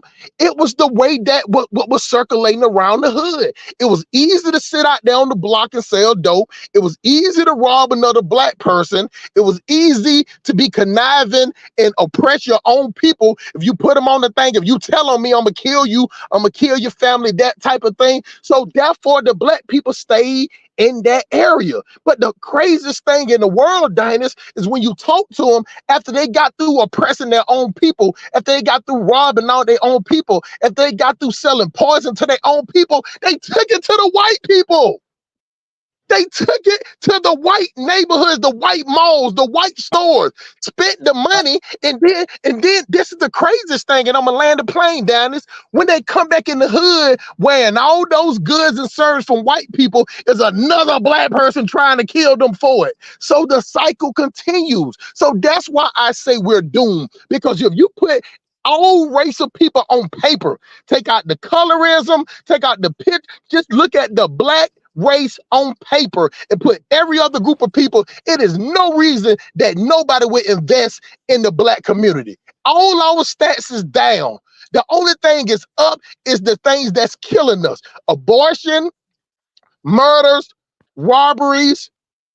That's what's up. And illiteracy. Why would anybody want to invest in us? So I'm telling y'all that the black social project is over with. The government has moved on to another group of people. They just gonna leave us to sit up here and implode upon each other. So y'all, hey, all I can say is we had a nice little run. It was fun. But if we don't assimilate and try to do something different, it's over with. It's nothing pushed in. And then on top of that, the last thing is they're trying to separate. They're trying to get black women to move another way. They don't care about the black men. They don't say a word about black men. Anytime, even if it's Democrats, Republicans, when they talk, they always talk about black women. So you got black women that sitting up here wanting something separate. They ain't sitting up there talking about, hey, get us something, we gonna bring black men with us. No, they want something separate. But these simps out here, these over-sexual mama boys, think that they can just go up and tell a woman what they want to hear and try to get some sympathy pussy is gonna work. That shit ain't working no more. You know what I'm saying? These black women will use you to get your seed, and then they're going to put you on child support. That's how it's going to go. All that sipping, think you're going to fight calling them your women. They don't even call you their men. They'll take your seed, and then they'll put you on child support, and they're going to go to their 50, 60, 80,000 a year job while they put you on child support, and you fight against the system. And I land that plane. Hey, Can I say this real quick? well, no, let me pass the intelligent hood genies first. Yeah, because I was going to sleep with all that bullshit. So, Odagu. So the conspiracy theory is from Fitzgerald Stevens, my brother, that you and Pan-Africanism strikes back, Brandon, y'all the same person. Listen, he's been on this shit for 2 years now. He swears, he's like, until you cam up and Brandon cam up on the same show, he believes y'all the same person. We're not the same person. We don't sound the same. We don't look the same. We ain't from the same coast. We ain't from the same city. But nobody's talking to you. Well, nobody ain't talking to you, mama boy. Nobody was talking to me. I thought you was saying. Is your name Brandon? Is your name Brandon? Intelligent hood genius. Is your name Brandon? No, my name is not Brandon, dummy. Then how in the hell you thought that? Then how in the hell you can think that we were talking to you? See, I told you, bro. These emotional mama boys act like the hoes that raised them. That's somebody that listening to respond instead of listening, comprehending, and saying something. He was finna come to you next. All he did was make a joke, reading a comment, or reading a super chat, and he was gonna come directly to you. But you were so amped up with all that estrogen in your system to speak. So here goes the flow, my brother. Go ahead, brother. You got the flow. Run to it. First off, homie, I ain't your brother. I don't know you. But let's get to this straight. Dynast, did you not say my name? Did you not say intelligent hood genius? You have the floor, right? You said that. I did not say that. No. But you said my name though, right? He did not say your name. He said Fitzgerald. Oh, I thought he said intelligent hood genius. In fact, listen, that's Fitzgerald. Hey, this is Fitzgerald the Cherub. It's true.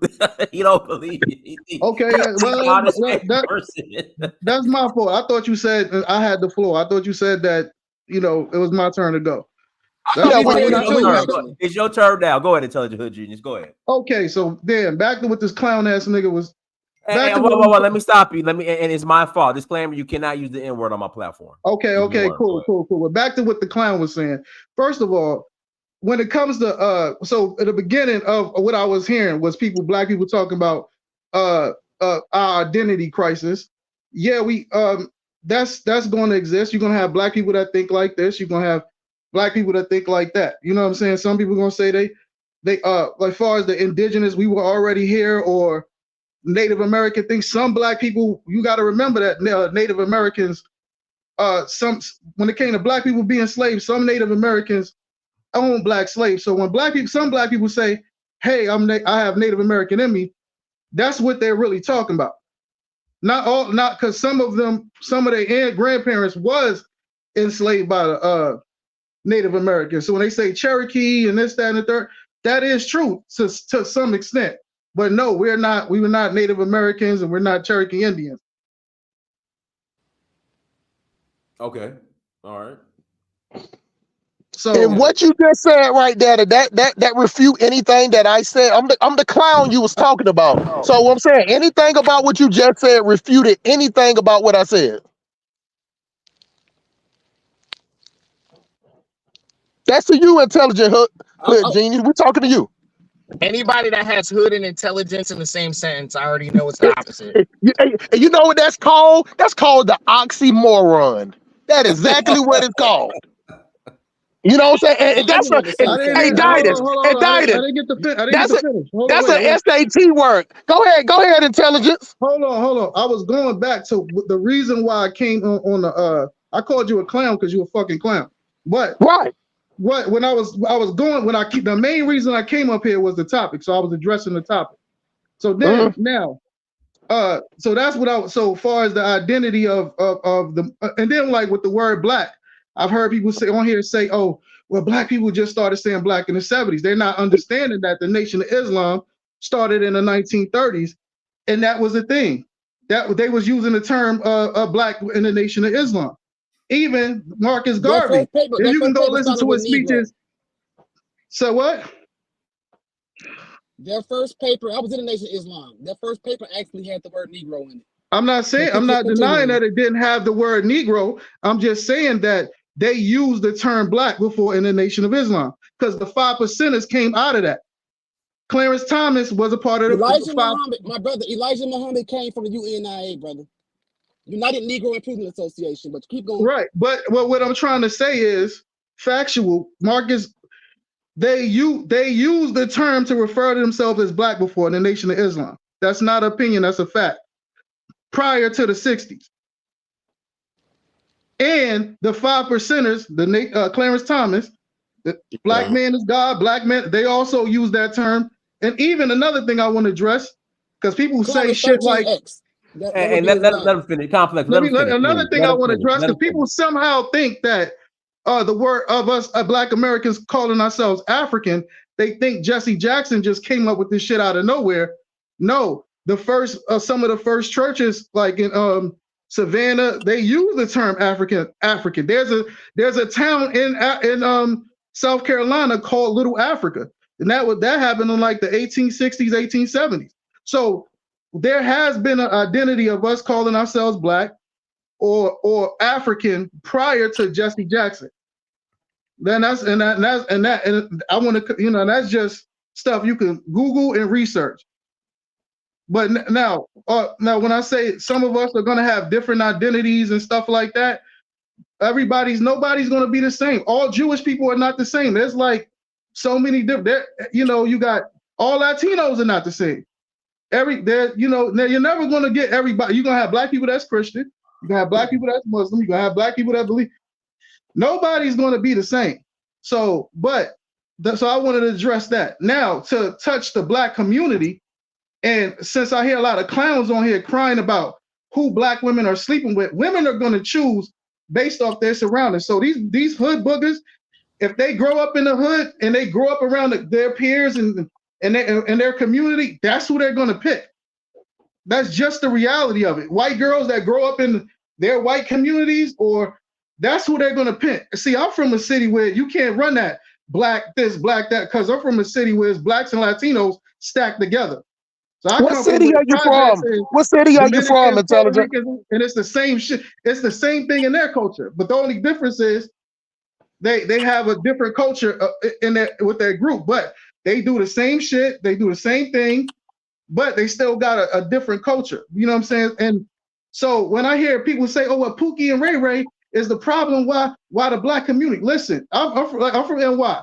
The mob ran New York City. It took Italians like before Mayor Giuliani.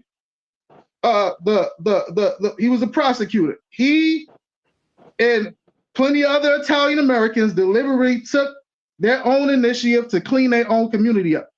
So sitting around blaming Pookie and Ray Ray for selling drugs and because you go to any country in the world, you go to Mexico, you got the cartel.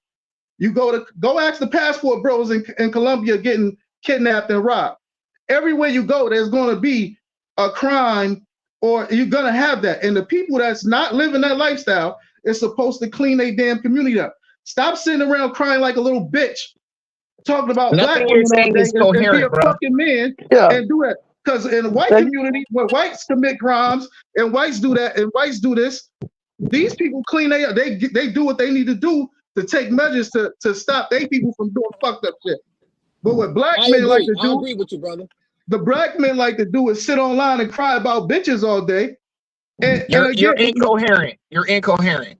Because you know why I'm gonna interject on that one? Because you know damn well when brothers get together to try to clean up their community, the first people to break it up is the degenerate Negroes that get the white man to stop us. And there's already examples of it. So don't even say black men just sit around complain about Pookie and Ray Ray. The black man tried to be the cleanup man, and we got our face slapped for it. And so black brothers are wising up. They're not going to risk themselves over people that literally hate them. So what you're saying is BS, because black men, like I said, what you're saying is just so black folks can stay in that box and not do anything and not work together. Just stay your ass in the black community. Stay your ass in the black community. Stay your ass in the black community and with Pookie's kids, and don't bother the rest of us for not wanting to engage in that, because it's a losing battle. Here's the thing. What's your name? America First Rifleman.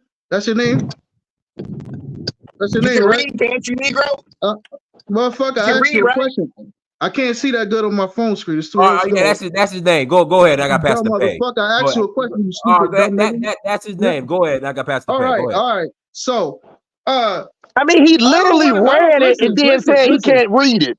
How can you literally read it and then say you can't read it? The words are small. Let the man finish. Let him finish. Let him finish. The words are small on my phone. That's why I'm asking the question. But you actually said the words though. Let him finish. Ask the question, dumb nigga. What? So you said you just guessed it. I said don't use that. We can't. You got a warning. So, hold on. I did that intentionally. Let me pass the mic. Go ahead, Pay. I did that intentionally. Intentionally, I did that. Go ahead, Pay. Pay, go ahead. Hey, I don't know if y'all can hear me. African from Uganda, Kampala, the great nation of Idi Amin. Shout out to Kampala. Yeah, I was trying to talk about brother talk about Africa being not got a shit together yet, but at the back of your mind, you have to put in the mind that the greatest 20 nation on the face of the planet are African right now. The greatest what? 20 nations on the face of the planet right now. The what nations? Great nations. Okay. Yeah. Why do you say that? Why do you say that? Yeah, when you know around the earth is only the African nations that are putting on the face of black people in terms of greatness. Talk about nation. You understand? And brother talk about Nigeria. I'm not from Nigeria, but you have to know Nigeria is the greatest black nation on the face of the planet. You have to put that back behind your head and give respect to that people then. You understand? Nigeria could be the 17th richest state in the USA if it is put in the USA, out of 50 states in the USA. Behind Minnesota, maybe in front of Minnesota. That's being a great nation. Being the richest and most successful black nation on the face of the planet right now. You're talking about but that's nothing. You like think about it. What you're doing, it's just like roaches comparing it to roaches saying, "Hey man, we're the top roach of this garbage dump." You get what I'm saying? Like let me ask you this question though. Let me ask you this question. Do you consider a country that's a greatest nation if they can't provide clean water, 24-hour electricity, sanitation, and free schooling for their kids? Yeah, maybe according to your logic, you have to understand there's my logic. Water. You have to understand there's a fresh water in Nigeria, but not all of the part. Just like USA, not all the places got fresh water, and they also have open place defecation. There was a guy that was defecating. Pie. Let me help you out, bro. Let me help you out. They don't have fresh water. They have to buy. I know several people They buy their fresh water. It's called sachet water in the bag. And diners can even attest to that. It's in a plastic bag. I'm That's Nigerian, what they brother. You call their need pure to answer water. the You question cannot first. drink the water. You cannot drink the water out the tap. The water that they get in borehole is coming in these nasty ass tanks that they don't even that if they drove one of them in America, you would go to jail. They would literally lock you up. I have seen them myself.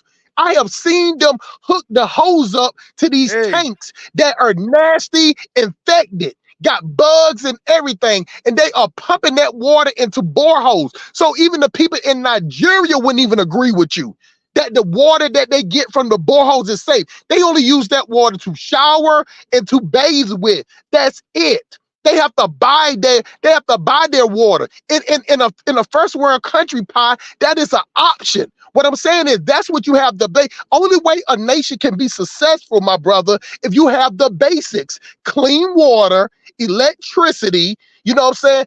School free school for kids and lunches, free lunches. That doesn't exist. That doesn't exist in nah. Nigeria or Uganda. But go ahead, my brother. Oh yeah, Can I Uganda got interject after you're done? After y'all are Uganda done, got can I say fresh something? waters. Let him Uganda finish. got fresh water, and you have to understand the water in the USA was also not fresh. That water is recycled. That sewage water that comes out of the top in the USA, and they make people drink that Flint, shit. Michigan. Go ahead, tell them. Flint, Michigan.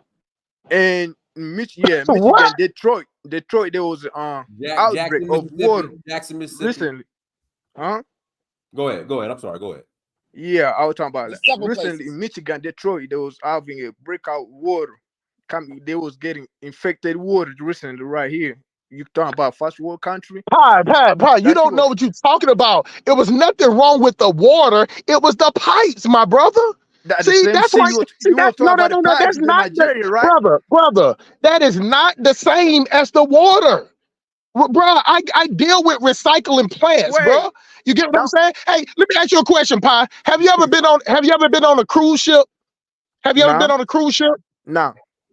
Yeah, if you ever go on a cruise ship, you ever get the chance, they recycle the water. Recycle is not a bad thing if you got the material and you got the units and the energy to do it. That's the thing about it, because if you don't, you'll end up taking all the resources like they doing over there in Africa now. The same way your country, Kampala, is over there stealing, got the cobalt from Congo and not paying them. Uganda and Rwanda is still in the cobalt and selling to do it. At the end of the day, Africa is a playground. Africa Nah, is not and, built.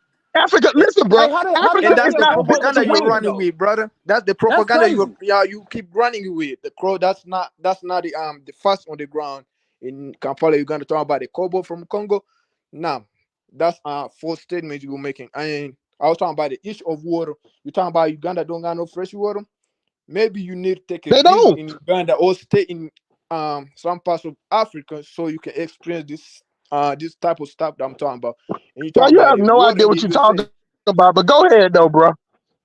Yeah. You talk The about the people water in the say USA it, being, bro. Hey, huh? let Pay finish. Dynast, can I have a Guys, question? don't Dynast, interrupt him. can I Let him ask you finish. a question? No, let him finish. Let him finish. Yeah. Brother, we talking about the water in the USA. You also know that the water in the USA is not safe for the people to be drinking it. That the water, the same water that been making a lot of black people sick in the USA. You know that.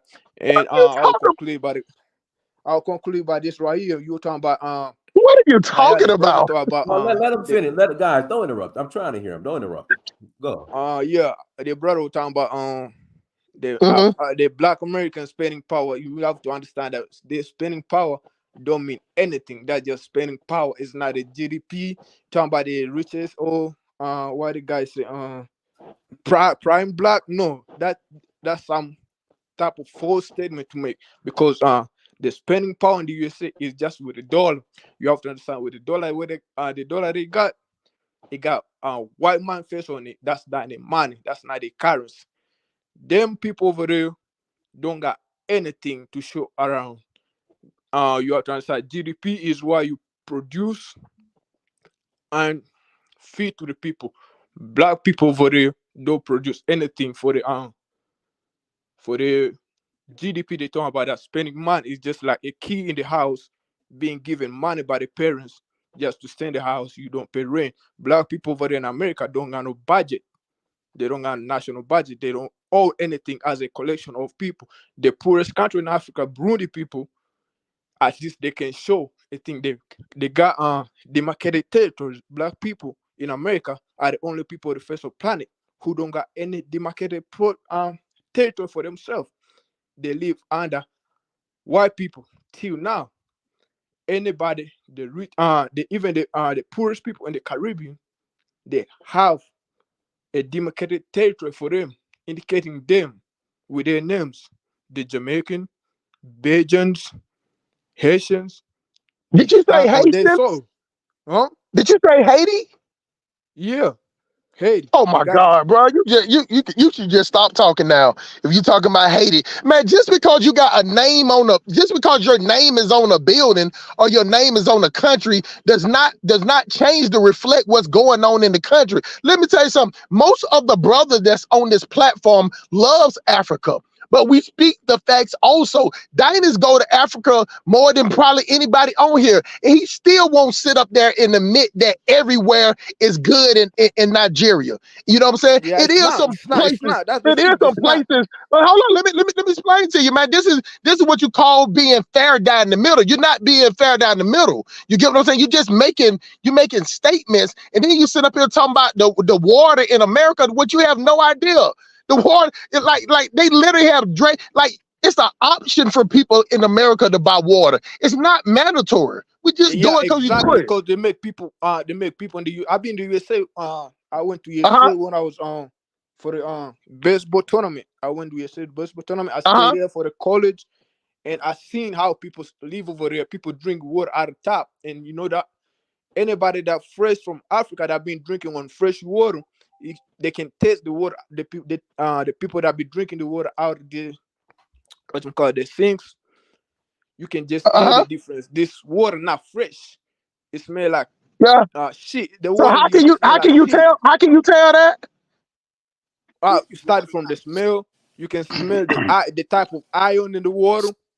And they make people listen. Let me help you out, Pi. Let me help you out, Pi. They put fluoride. You know, they put fluoride in the water here. Exactly. Bro, Dynas, I have to come in, man. I have to come in. I'm sorry to bully. Let me pass it to Jagoon. Go ahead, Jagoon. Thank you so much. You see, I've been listening. I didn't even want to come on, but in listening, I'm infuriated with the way people are speaking, especially my brother from the States out there. You don't know fuck all about what Nigeria is going. You know fuck all. You should shut up. To be frank, my mother, she operates a borehole water fountain in 2 Fountain Land in Infant. She operates that water company and bringing the water from the ground. This is groundwater. It's the freshest water you can get. You damn fool. If you are refining water, as I would put it, which is from the sewage to pure water, as they say, if you're doing that, there are remnants in the water. This is what Western countries do. Just coming through the pipes alone, there is enough contamination in there. My father worked for London Water Authority. He erected the flood barrier on the Thames River. We are from water people. You can't tell us about water. You cannot. You don't know what fresh water is. What are you talking about, man? You have no idea in America. You fuckface. You have no idea in America what fresh water is about. Well, None. Arguing about the contents of water, bro. Thinking American mouth, being belligerently ignorant, thinking that you're not teaching anyone anything. This is not progressive. The worst type of American is you. You think you know everything, but you know nothing. All right, let's level set. Get your silly ass up out of here, man. Lambrish in your stinking mouth, talking shit. Let me ask you a question, bro. Let me ask you a question. Are you in Africa? You blasted fool. No, he's not. What do you mean I'm in Africa? What do you mean am I in Africa? What's that got to do with you, you stink face? No, I just asked you a simple question. It's a yes or no question. I tell you what. Let's be respectful. Let's be respectful. I would like to be respectful, Dynas. I would like to be respectful. But the way certain people speak, as though they know everything, and yet they know nothing.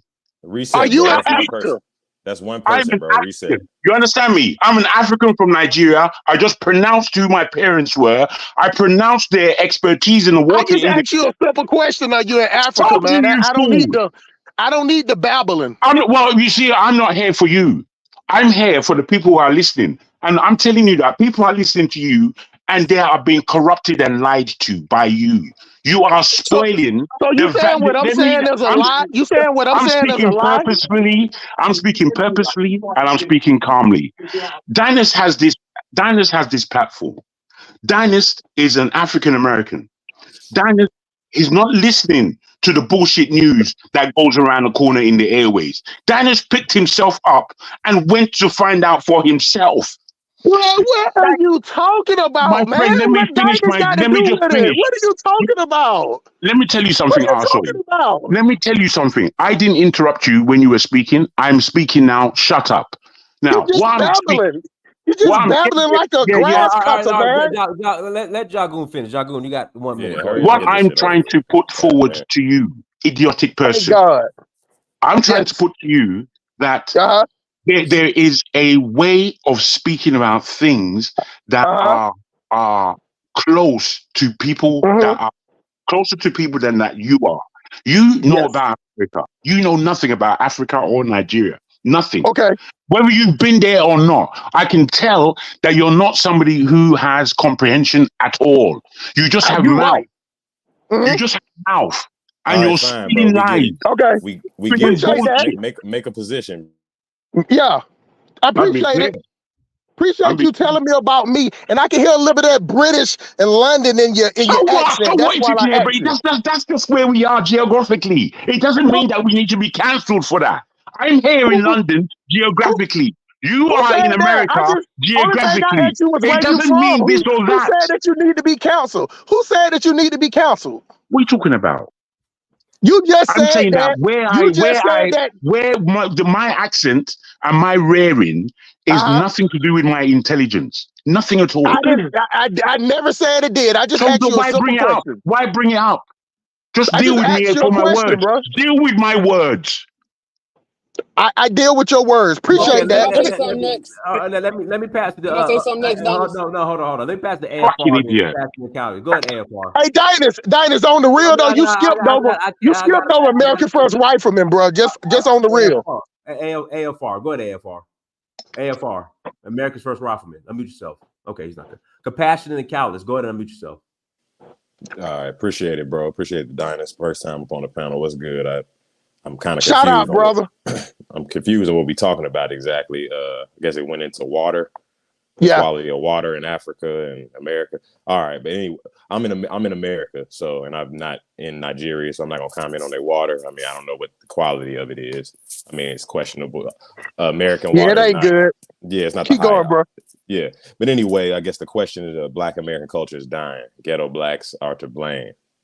Is that the question essentially? Yeah. You read the title, right?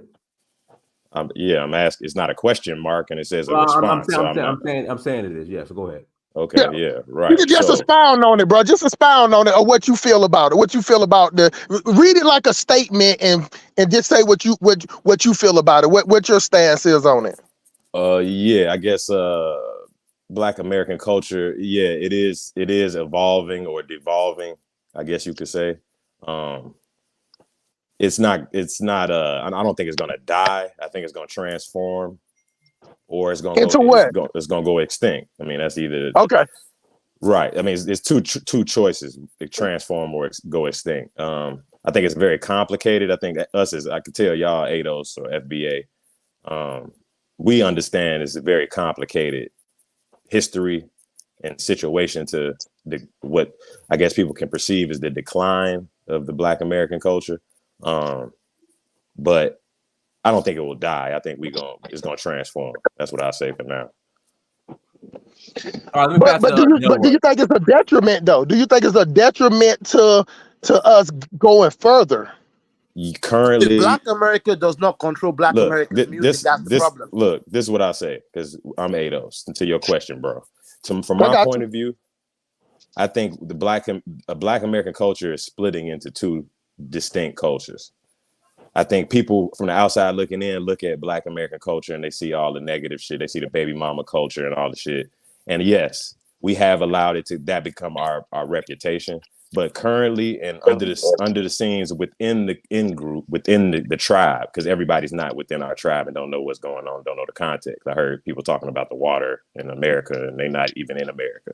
But made no sense at all. But go ahead, continue. There's two. Yeah, but it made sense when the American was talking about the water in Nigeria. Let that me made finish. sense. I ain't talking about the water. Well, you need to be accurate. You need to be fair, bro. Be fair. Man, you gotta take them French baguettes out your mouth, man. We can't even understand what you're saying. Stop, you're a dunce. Okay, You're a dunce. One mic.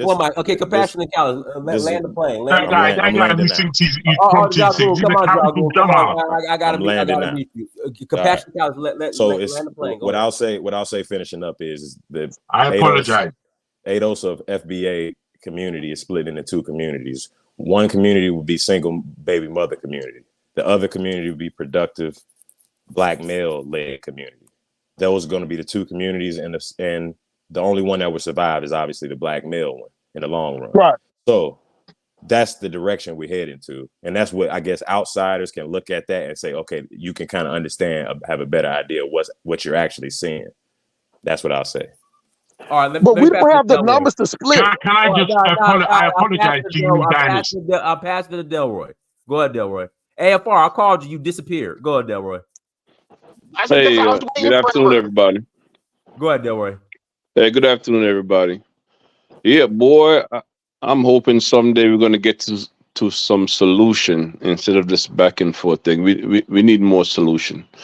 As far as the Black people in the ghetto are to be blamed for Black people's so-called demise, I don't agree with that. You know, from my experience of from working, you know, all over the place, I think blame could go around on all communities, on all Black communities. I just don't think it's the so-called ghetto community alone, because I've met a whole lot of genuine people right in the ghetto. I mean, you could go work in you could go work in one house, and it's like the Taj Mahal in the ghetto, and you could go to another house and it's like garbage, right? So I just don't think it's like a one answer thing, because they got some really people that's in despair that's not even in the ghetto. You know? Let me just right quick with you to confirm that's what you're saying. I lived in Baltimore Cherry Hills. It was supposed to be a ghetto, and of course there were going on, but there were so many amazing houses that were owned by Black Americans, right? Decent people who go to work. And Cherry Hills at that time was the second worst city in America, from what they said. But living there, the cops were the one terrorizing me, and it was the white cops. But right, beautiful Black houses right there. But go ahead. Right. So that's my point. I just like I said, from my experience, I just don't see it. Yeah, we know we have a lot of terrible despot in the so-called ghetto, but guess what? They have it in the so-called white ghettos too. You know, I've seen that also. And as far as water, I don't know why we got on water, but they have terrible. They got terrible water in some states in the U.S. They got terrible water in some state in Nigeria, and they got excellent water in both places. Excellent water system. It depends on what state you are in Nigeria, what area you are in Nigeria, but they have excellent water. You could Google it. You could go on YouTube and see for yourself. You know, so that's all I'm going to say in that. All right, AFR. Go ahead, AFR. Let me start AFR. Come on with some sense, AFR, man. Come on with some sense, bro. I know. Well, they said a lot of stuff, so I'm just going to try to break it down into two things. First thing, that African brother, I think his name was Akil, whatever. Anyway, to my African folks on the panel, Just one person answer. Do Black Americans have the capacity to lie? Yes or no? Yes. Of course. Of course they do. Okay, thank you. So hold on. Black Americans have the capacity to lie. Africans know this. So why would you believe a Black American everything they say about racism? Why would you believe? Because the thing about it is, y'all know Black Americans lie, right? So do you think Black Americans wouldn't lie about racism or what we face from people that wouldn't know any better from the continent? He's also lying of not doing anything bad to the black Make your folks. point, man. Make your point. Okay, well, people are talking over me. Okay, so that's the point. When y'all come with these talking points of, oh, stop talking. Okay, so when we have these African folks over here with these talking points like, oh, well, not everybody in the hood, and oh, well, the white man and the white government did this to you and all that, you are regurgitating weak-ass, Marxist-ass, lazy Negro talking points that we have cultivated here in America, okay? You don't have to go over how the white man oppressed us and they screwed us over. Everybody knows that. But we keep going in that same circle. So that's what I'm saying, African folks, stop trying to believe Black Americans all the time just because they're Black. Scrutinize them just like everybody else. Hold on. Trust man, we don't do that. Okay, we don't do that, man. Okay, stop talking. Let me finish. I'm gonna land the plane. So trust but verify what people saying. The reason why I say this is because Pan-Africanism Strikes Back channel will let people come on the channel, tell everybody about what the white man did to them on an individual level, like when they were kids, how the white man was racist or whatever. They'll sit down, tell everybody, and it's never what it really is. It's never just cut and dry racism because they use that stuff as BS. So I'll move on. So stop believing us when we tell you stuff about racism because we lying just to get over on you. And then the second thing is people like okay, the walking into the water thing. Okay. The reason why Flint, and y'all was really talking about Flint, Michigan. Jackson has a problem as well too. But Flint, Michigan was because of political corruption. It wasn't because America got bad water or whatever. It's because a system that worked before broke down because of political corruption. That's why it failed there. And then same thing, Jackson, Mississippi. The infrastructure is already there. But guess what? The Black folks on the ground are corrupt. They can put their suits on, talk about George Floyd, talk about the white man, but y'all don't got no drinking water in Jackson, Mississippi. And it ain't the white man. It's elite Black corruption. Okay? So when our brother was saying, oh, it's the elite Blacks are kind of doing this stuff, yes and no. We know, Black folks, we have agency. Whether you want to believe it or not, we have agency. We make our own choices, whether they're good or bad, whether our circumstances don't give us the best choices, we still make the choice. And it's really funny how Black people always can go back and talk about how we strong, how we this, we overcame this. We're the best, we're the smartest, hood smart, hood intelligent.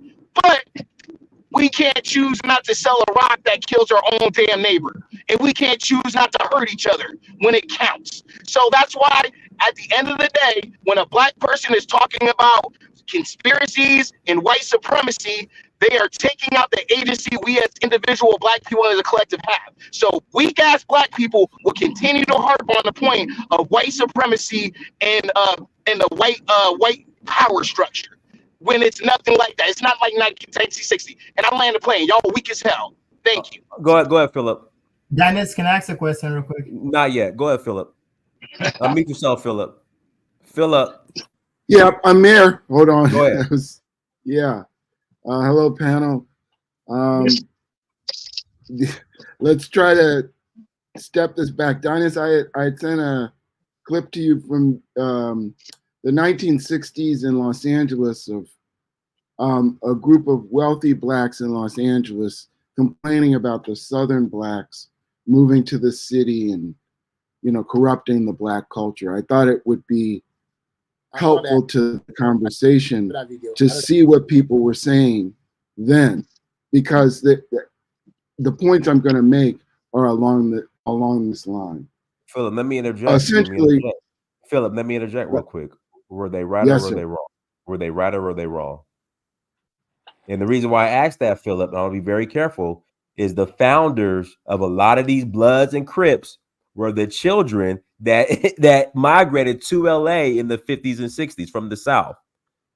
Well, That's a this fact. is why I wanted to bring it up, is that So it's all a these street gangs dialogue. in LA, if you look at the founders of them, they were part of these families that migrated to LA from the South. Well, that's, I mean, Same as that was true. Chicago, Dynasty. Same as Yeah, I was Chicago. going to say, But Complex knows this to be true. Jeff Fort was a migrant from the South, the El Rukin gang leader. and I Larry want to Hoover, say he was from Mississippi, Mississippi. the same place. Yeah, Mississippi. Yeah, Him and Larry so Hoover, David Barksdale, most of our founders. exactly. So that's why I raised it, was to go back and see what the conversation was then, and then to kind of try to make a point about it. I think that the issue is, well, they're twofold. The issue is, what is the culture that's not controlled by us? Meaning this, there is this creation that's called Black American. And this Black American creation was made by whites. It was not made by Blacks. It was made by whites to assemble all of the Africans that came from kingdoms into a thing that could be subjugated. And so when that is the case, then you create a situation that people are trying to claim something that is not within their control. It's avatar, if that makes any sense. And the same was true for whites, that the reason why they created Black American was to distinguish them from white American that got the goodies and giveaways, meaning free land and free labor. So if you don't start there, then the analysis of who's destroying what doesn't make any sense. Meaning this, that Black Americans are not writing the laws in this country. I challenge anybody on this panel to prove me different. That we aren't a large enough percentage of the larger population to pass one bill through Congress. We don't write them. When Obama, the Black American president, tried to write executive orders, he was objected to at every step along the way and called a dictator. He did not control the laws. So when you are saying who destroyed what, you have to say, okay, imagine it this way. We're on a football field and we don't control the refs. In fact, we're not actually playing. We're on the bench. The other people are playing. Maybe one or two of our players get out there periodically, but they're not dictating the outcomes. And so I guess my issue is this. There was a certain set of values that came from the South. And some of it was terrible, meaning this, that some of the family structure that came from the South was not things that were conducive to Black families thriving. And so when they got into these positions in northern cities, a lot of these problems started to arise, exactly what you're saying, Dynas, that the children of the immigrants and the grandchildren of the immigrants got involved with things that the actual immigrants could not imagine. And so let me, and I can't speak for anybody else on the panel, I'll just speak for my own family, that my family came from Louisiana and Mississippi. When they migrated to Chicago, first of all, they didn't necessarily do it by choice. In the case of my grandmother's family, her father died. They had a family business he got sick and the business struggled. So his wife, my grandmother's mother, moved to Chicago to get help from her brothers who were working in the factories in Chicago. In my grandfather's case, his father was lynched and they lost the family business as a result. He was a successful business owner.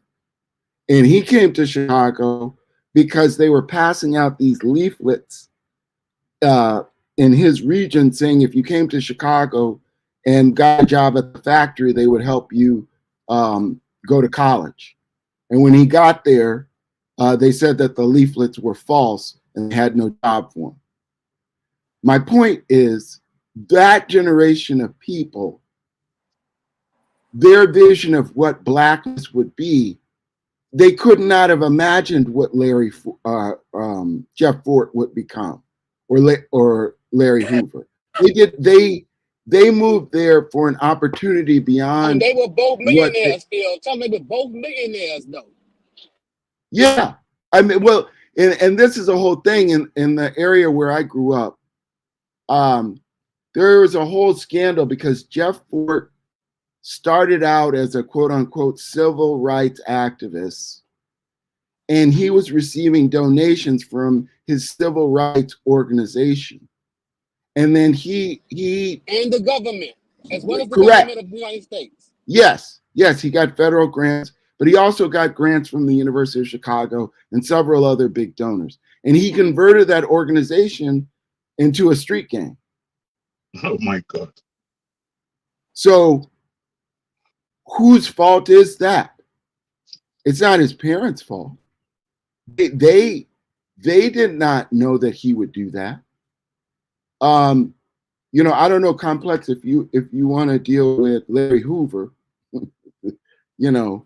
I can deal with them both, actually. Right.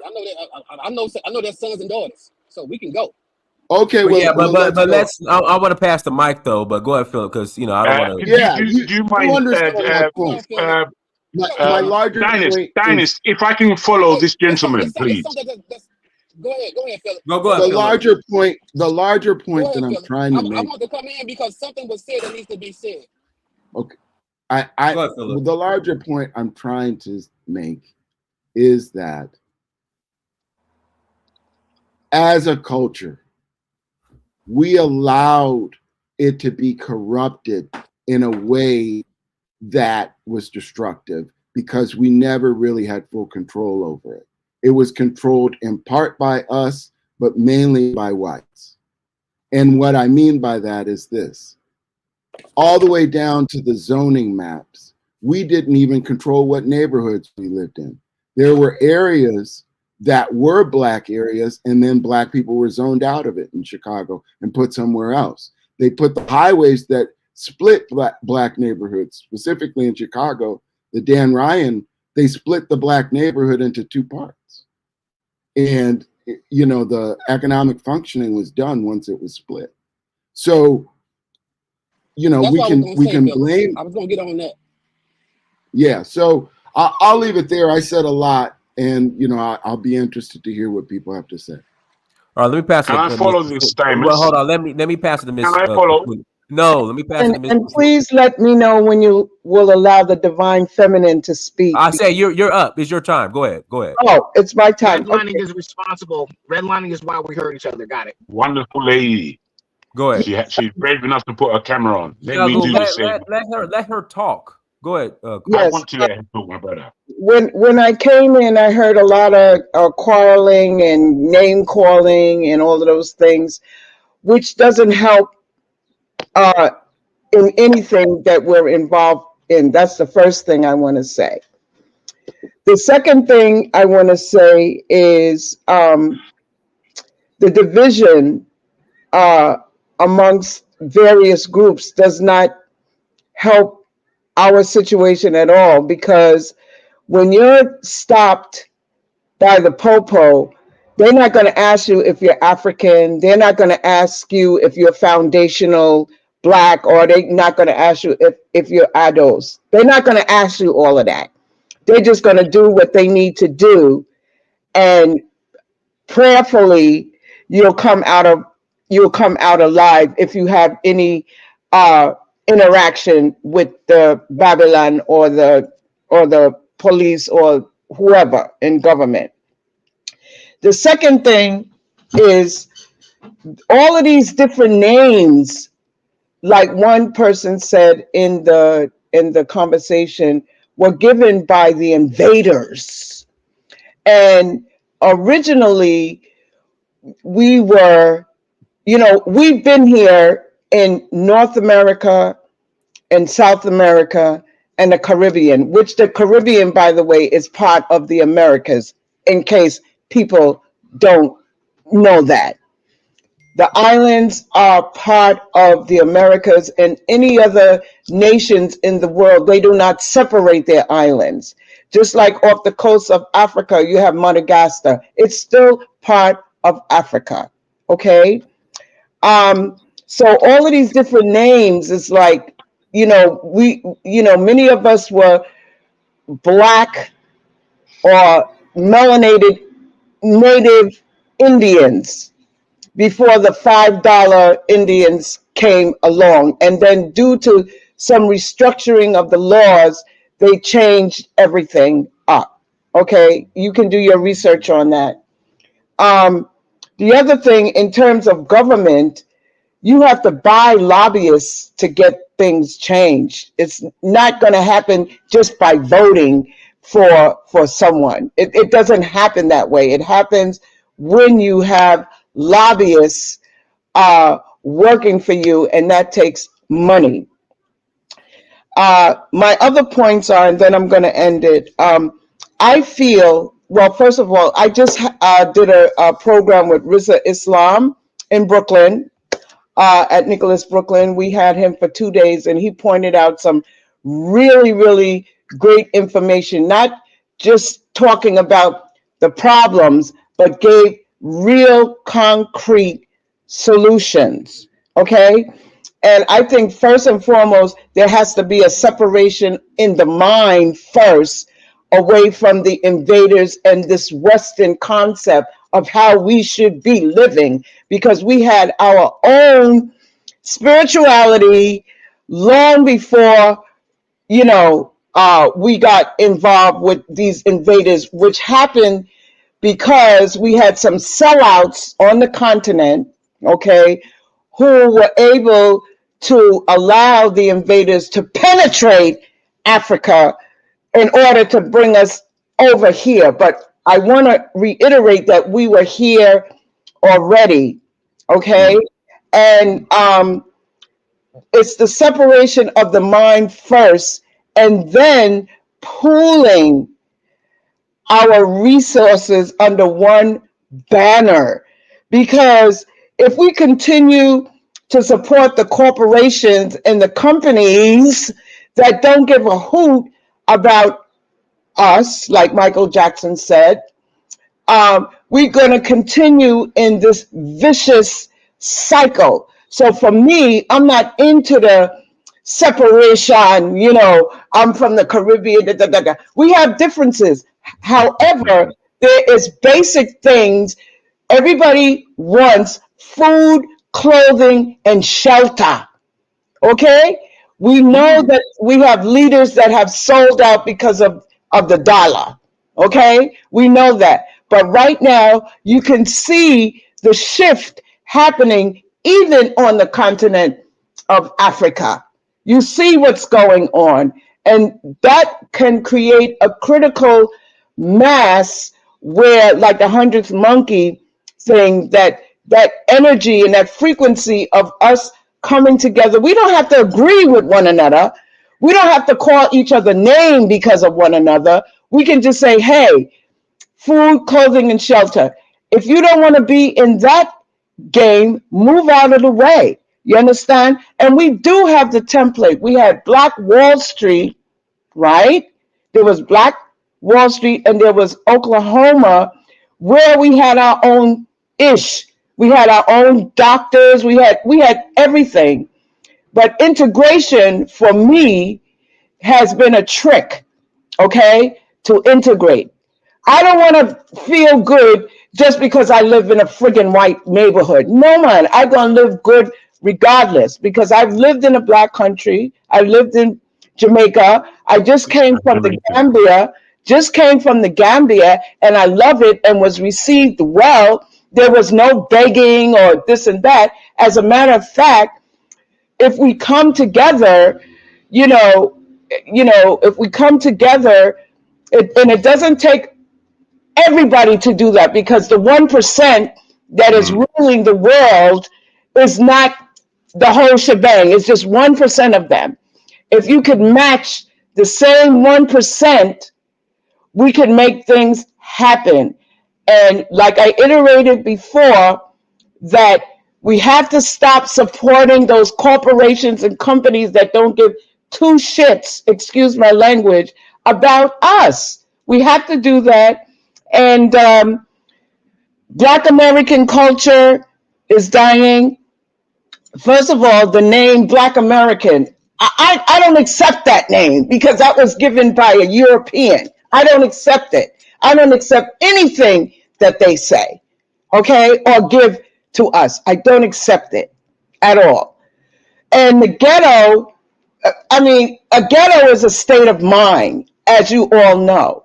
A ghetto is a state of mind. And you have to remember the programming that we received to hate our skin color, our nappy hair, and our big lips and our big butts, which those same people are wanting to go to beaches to get tans, who want to get injections in their lip. So in other words, we have to return to who we are and take the good things that help us move forward in the earth because shifting is happening for sure.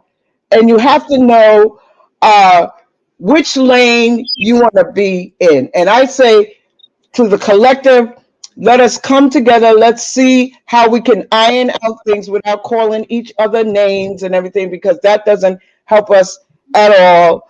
And, fire burn to the sellouts because they're getting shifted out of this reality as well. And we also have to understand and understand and take a stand that thoughts create your reality. So you have to start to deprogram yourself, and that's happening. So I'm not blaming it so-called on the ghetto. And another thing, it's the media that is showing the worst of us. There's the best of us here in America, in Africa, in the Caribbean. It's the best of us, but it's that media that serves the corporations to give us a bad name. Because let me tell you one more thing. When I was telling people, when I was doing broadcasts in the Gambia, many people will say, "Oh, you got to be careful. They're deleting. What the fudge is deleting a person? And is there any place on God's good Mother Earth where people are not dying or being murdered?" So that's another propaganda that they're trying to put out. Even in Jamaica, they're trying to say, "Oh, don't go to Jamaica because this, that, and the other thing." Come on, man. We have to stop listening to the media, come together, come to platforms such as this, and work out our solutions. And when people are speaking, do not speak over them. We have a moderator here. When you start hearing that, you mute them or kick them out, because we want to be able to hear each and every person. And I'm going to land my plane, and I thank you for allowing me to speak. Okay? Ashe. Excellent point. Excellent point. Do you mind if I follow, Dennis? Yeah, I've but let me asked for read the the super second chat. time. Let me read the super chat first. A black Yes, beauty sir. in water at my husband's well is so clean and clear. Pan African strikes back. Wait, who said I don't get no cat? It's a lie. All right, Jagoon, and then we'll pass it to D Red. Go ahead, Jagoon. Thank you so much. I thank the princess who spoke firstly in reorientating the way we are speaking to one another. I take everything you said on board. You are very correct. In as such, we are very emotional when things are said in an obtuse way, in a way of ignorance, in a way to spread propaganda and lies, in a way to be the media for the media. I hate it. I can't say that I hate it. And I must say, I don't want to point the finger, because what I'm about to say is about pointing the finger. But a lot of that kind of ignorance is coming from people who know who should know better. We in the West, or we in the diaspora away from Africa, we have a view on the world that needs to be accurate, because we can see the world more clearly from here than we can from Africa. You cannot see the world as clearly from inside Nigeria or inside anywhere in Africa than you can from London or New York. We can look at the world and say, my goodness, look what's going on. So when we come from the West and speak and spread filth, I hate it. I deplore it. And it comes too much from the Americans, I have to say. And I thank those Americans who spoke and told that we are liars ourselves. Everybody in the world is a liar. Nobody is holier than thou. Yet you will say that African water is this. Let me go on to what I'm wanting to say. When we put the question forward to say or to ask, is it the ghetto black that is spoiling our culture? I put it to you like this. This is another way of tribalism. And maybe it's natural for us to be tribalistic. I don't know. But I do know that whilst tribes are very important, they have innate culture. They have innate things to tell us within individual tribes. I am somebody who upholds the tribe, because this is the people. These are the communities. This is the communication, because the communication has to transpire between the tribes. I say that we cannot blame the ghetto. We cannot blame the ghetto alone. We cannot blame any one of us. What we have to do is to look in the mirror, really. If we all really looked in the mirror and told ourselves the truth, I think that's the problem. We fail to take responsibility. We fail to tell ourselves the truth. And within these failings, we therefore want to point the finger. And once we point the finger at one person or one tribe or one community, we point three at ourselves. And this needs to be understood. So I am glad for the reorientation of this communication, because earlier I found that this panel was like the worst panel I've ever heard on this platform. We need to be speaking evidence to each other. We need to be speaking truth to each other. We need to be encouraging. If you're not in the game, I don't even know what you're doing on this platform. There are people who are coming across to say, oh, Africans would never do anything. Oh, I want to stay in America. Fair enough, it's okay. Nobody's gonna crush you for that. But why come on a platform like this and begin to speak in a negative way? If we're not building from these conversations, we're doing nothing. The reason why I wanted to show my face is that I'm owning up. I'm owning up. I'm not hiding. I don't have to hide. I'm part of the Black community in this planet. So I have authority to speak as a Black individual, as an African individual. Every one of us has to own up to who we are. If you want to be more Eurocentric and you want to live in a lap of luxury and you want every amenity to be founded for you, stay the fuck in the West. Stay in America. Don't complain. Don't come to Africa, because we've got problems there, real ones. People die daily. If you don't want that to be part of your own vernacular, stay the fuck away. Don't be with us. Let us do what we have to do. Because I'm fed up with the way us as African people in the world are still remaining childish. We need men, not children. So when people come on a platform like this and start spouting nonsense like we are Pekin, it's pathetic. I hate it. I deplore it. That's my word. Thank you. Yeah, can I say something? I'll say to what the brother is saying, and I want to know where my sisters are, because They come down here and there. They come yeah, out. where are they? Because we are part of that solution as well. Because not to overshadow what the brother was saying, but the sisters have a lot to do with our transformation as well. Because Absolutely. I'm not going to say behind every great man there's a great woman. I'm going to say beside each man there's a great woman. And we have to look into those things, and we have to, if we say that we love ourselves, we have to stop with the false eyelashes, the false hair that our sisters are wearing. I have locks. I happen to have locks. I went through the thing of straightening my hair because my parents did that. But once I became knowledge of self, by listening to Minister Farrakhan and other leaders, I began to slowly evolve. Let me put my picture on. I evolved in knowing that I might be this complexion. Okay, it's not my fault. My father was a black, dark melanated man. Your complexion is beautiful, madam. No, you need no excuse. Okay. You need no excuse. And so we the program is real. The bleaching of our skin, which causes cancer, the glue that the sisters use to put on to make those Miss Piggy eyelashes is very, very harmful to our health.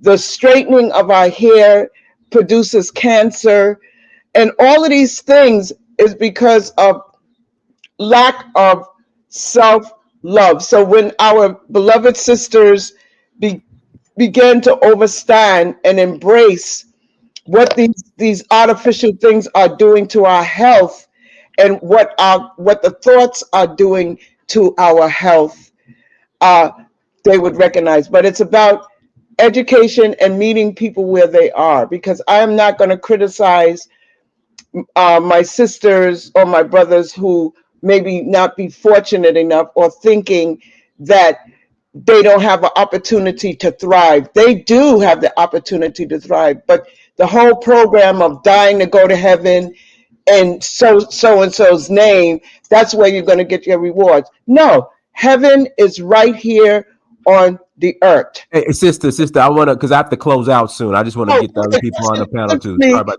that. Let me pass it to Delroy real quick. I got to pass it to D. Okay. All three of the last speakers was excellent. Philip, this sister, and Jorgen, great points, and that's what I've been saying on these past panels for a long time. We got to come up with solution, right? Now I know I keep harping on my experience of working all over the United States, and America First Rifleman. Right, I understand some of his points that he made, but you have to understand that deliberate things was done to us. So let me tell you what happened real quick. When I worked in Louisiana after Katrina, I was helping to rebuild back the cable system, and one of the white dude that I was contracted with, older guy, he was about 70 at that time. He told me, right? He explained to me, he sat me down, we had lunch, and he said, listen, let me tell you what we did to black people in Louisiana. And he explained everything to me, and how they corrupted excellent people, teachers. So when are they going to accept responsibility for themselves? No matter, okay. Let me finish, bro. I'm just telling you, right? So he explained to me what they did, right? And how they did it, and why they did it. I met another elder white man there, right? He told me that listen, he's ex-military, right? And he explained to me how they blew up the dam, right? And let the black communities flood, right? To avoid the water going into the French quarters, right? And the Ninth Ward, because they wanted the Ninth Ward. He said the white people in Louisiana, in New Orleans, wanted the Ninth Ward because it's so close to the French quarters, right across the bridge. So they wanted that area. So they wanted to get black people out of there. I mean, these are deliberate things. No, I'm not saying that black people didn't do X, Y, and Z either. But deliberate things was deliberately done to black people. So you cannot just blame black people for every single thing, right, man? Things have been done to black people even today, right? So that's what I'm saying. You just cannot say, oh, well, we're our own demise. We're this, we're that, we're this. You see what I'm saying? From my experience working in about 37 states, right? You could see, you talk to people, both black and white. You talk to people and you get a better picture instead of guessing, reading in books and stuff like that. I actually talk to people. I've been in these houses. I've been in houses with rebel flags outside, and those are some of the nicest people I've ever met. I've been in multi-million dollar white homes, and those are some of the worst people that you ever met. You have to be out there and talk to people Brother and see Ellis, what's going on. Brother Ellis, if I can just quickly say this to you, my brother, I follow what you're saying very well. But you see, we must remain vigilant, because to play the victim or the blame game is very dangerous. We've done it for over 600 years and it's killing us. What Not I about say, victim though. I'm not no, I I'm know not a you're not. I victim. know you're Trust not. me, I'm not. No, I'm just I telling you what I understand. see out there. My brother, I honestly believe and understand what you're saying. But I say what it amounts to. It amounts to, we know that they have done these things to us. We know that they continue to do these things to us. However, we remain fighting amongst ourselves. And with this, there is a blame to be taken and a responsibility to be had by us. There are examples in this world that are given. You see, in Mali, Burkina Faso, and Niger, what they did was to first take away the the stool pigeon that they placed as their leader, who was of. Joe, I gotta pass the mic I just because I want have to to end leave. this. I I have just to want leave to end what soon. I'm saying. I think it's quite I have to important, leave but soon. fair So enough. go ahead, D Red. Go ahead. Oh shit, what it do, man? Look, Yeah, Wizard never sleep left, but go ahead, D Red. it was going on. So no, I just want to say, man, like as a person listening, man, it was disheartening to hear brothers say some of the stuff they were saying, like bringing up Mississippi, when they don't bring up the fact that part of the issues that Mississippi's having is because once they announced that they're trying to make, and I put an article on the back, once they announced that they were going to try to make Jackson, Mississippi a black Silicon Valley or a black STEM tech hub, that's when all of a sudden they had water issues. Then all of a sudden the governor put them under an apartheid state. That stuff happened because they didn't want to. Jackson was talking about creating a light rail that would link Atlanta, Birmingham, Dallas, and Houston. Black meccas Now, in the D, I South. got. If I could ask a question, if I can interject. What's up? Now, from my understanding, a lot of it had to do with black corruption leadership in the city. Is that true or no? Well, no, because the actual mayor is a Pan African in Jackson. You see what I'm saying? And I he was understand, actually trying. and I know his father too. But I know black people who live in Jackson, and they Mhm. were also saying that in fact, I'll give you a prime example: the whole waste disposal situation with the trash. Mhm. So shortly Mhm. after the water, they're having issues with that. So Okay.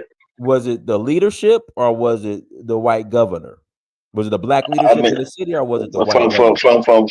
the people I talked to in Jackson, because we sit 218 wheelers full of water to Jackson. So the people that we talked to in Jackson said it was the governor. So I mean, I guess it depends on who you Okay, and talk then to. what about the trash issue? I mean, yeah, they did have a trash problem. I think that was on the city council. You know what I'm Right. saying, from the people we talked to. Okay. So, but no, I think that somebody trying to use a black ghetto as a catch-all, when nobody was talking about the black suburb. Nobody was talking about the institution. We still got black institutions. You know what I'm saying? We still got institutions. Some were started in black churches. So it's like we've got to stop trying to use this. I mean, and I heard a lot of people mad about sexual selection using black manosphere talking point. You see what I'm saying? That has nothing to do with nothing, bro. You see what I'm saying? If a chick don't like you, okay, fine, and another sister will. I mean, that shouldn't be the end all be all to your being. And if it's issues in your immediate community, fix them. You know what I'm saying? We started the Trill Initiative to fight gentrification in Houston. You know what I'm saying? We started a lot of our programs. We started them because trying to fix problems. We don't complain about it. Men don't complain about problems. Men fix them. You know what I'm saying? And so I heard a lot of complaining about what sisters don't like, and the sisters choosing this. It's like, bro, man up. It's probably the reason why you're not getting the sister that you want is because you sit online crying about it.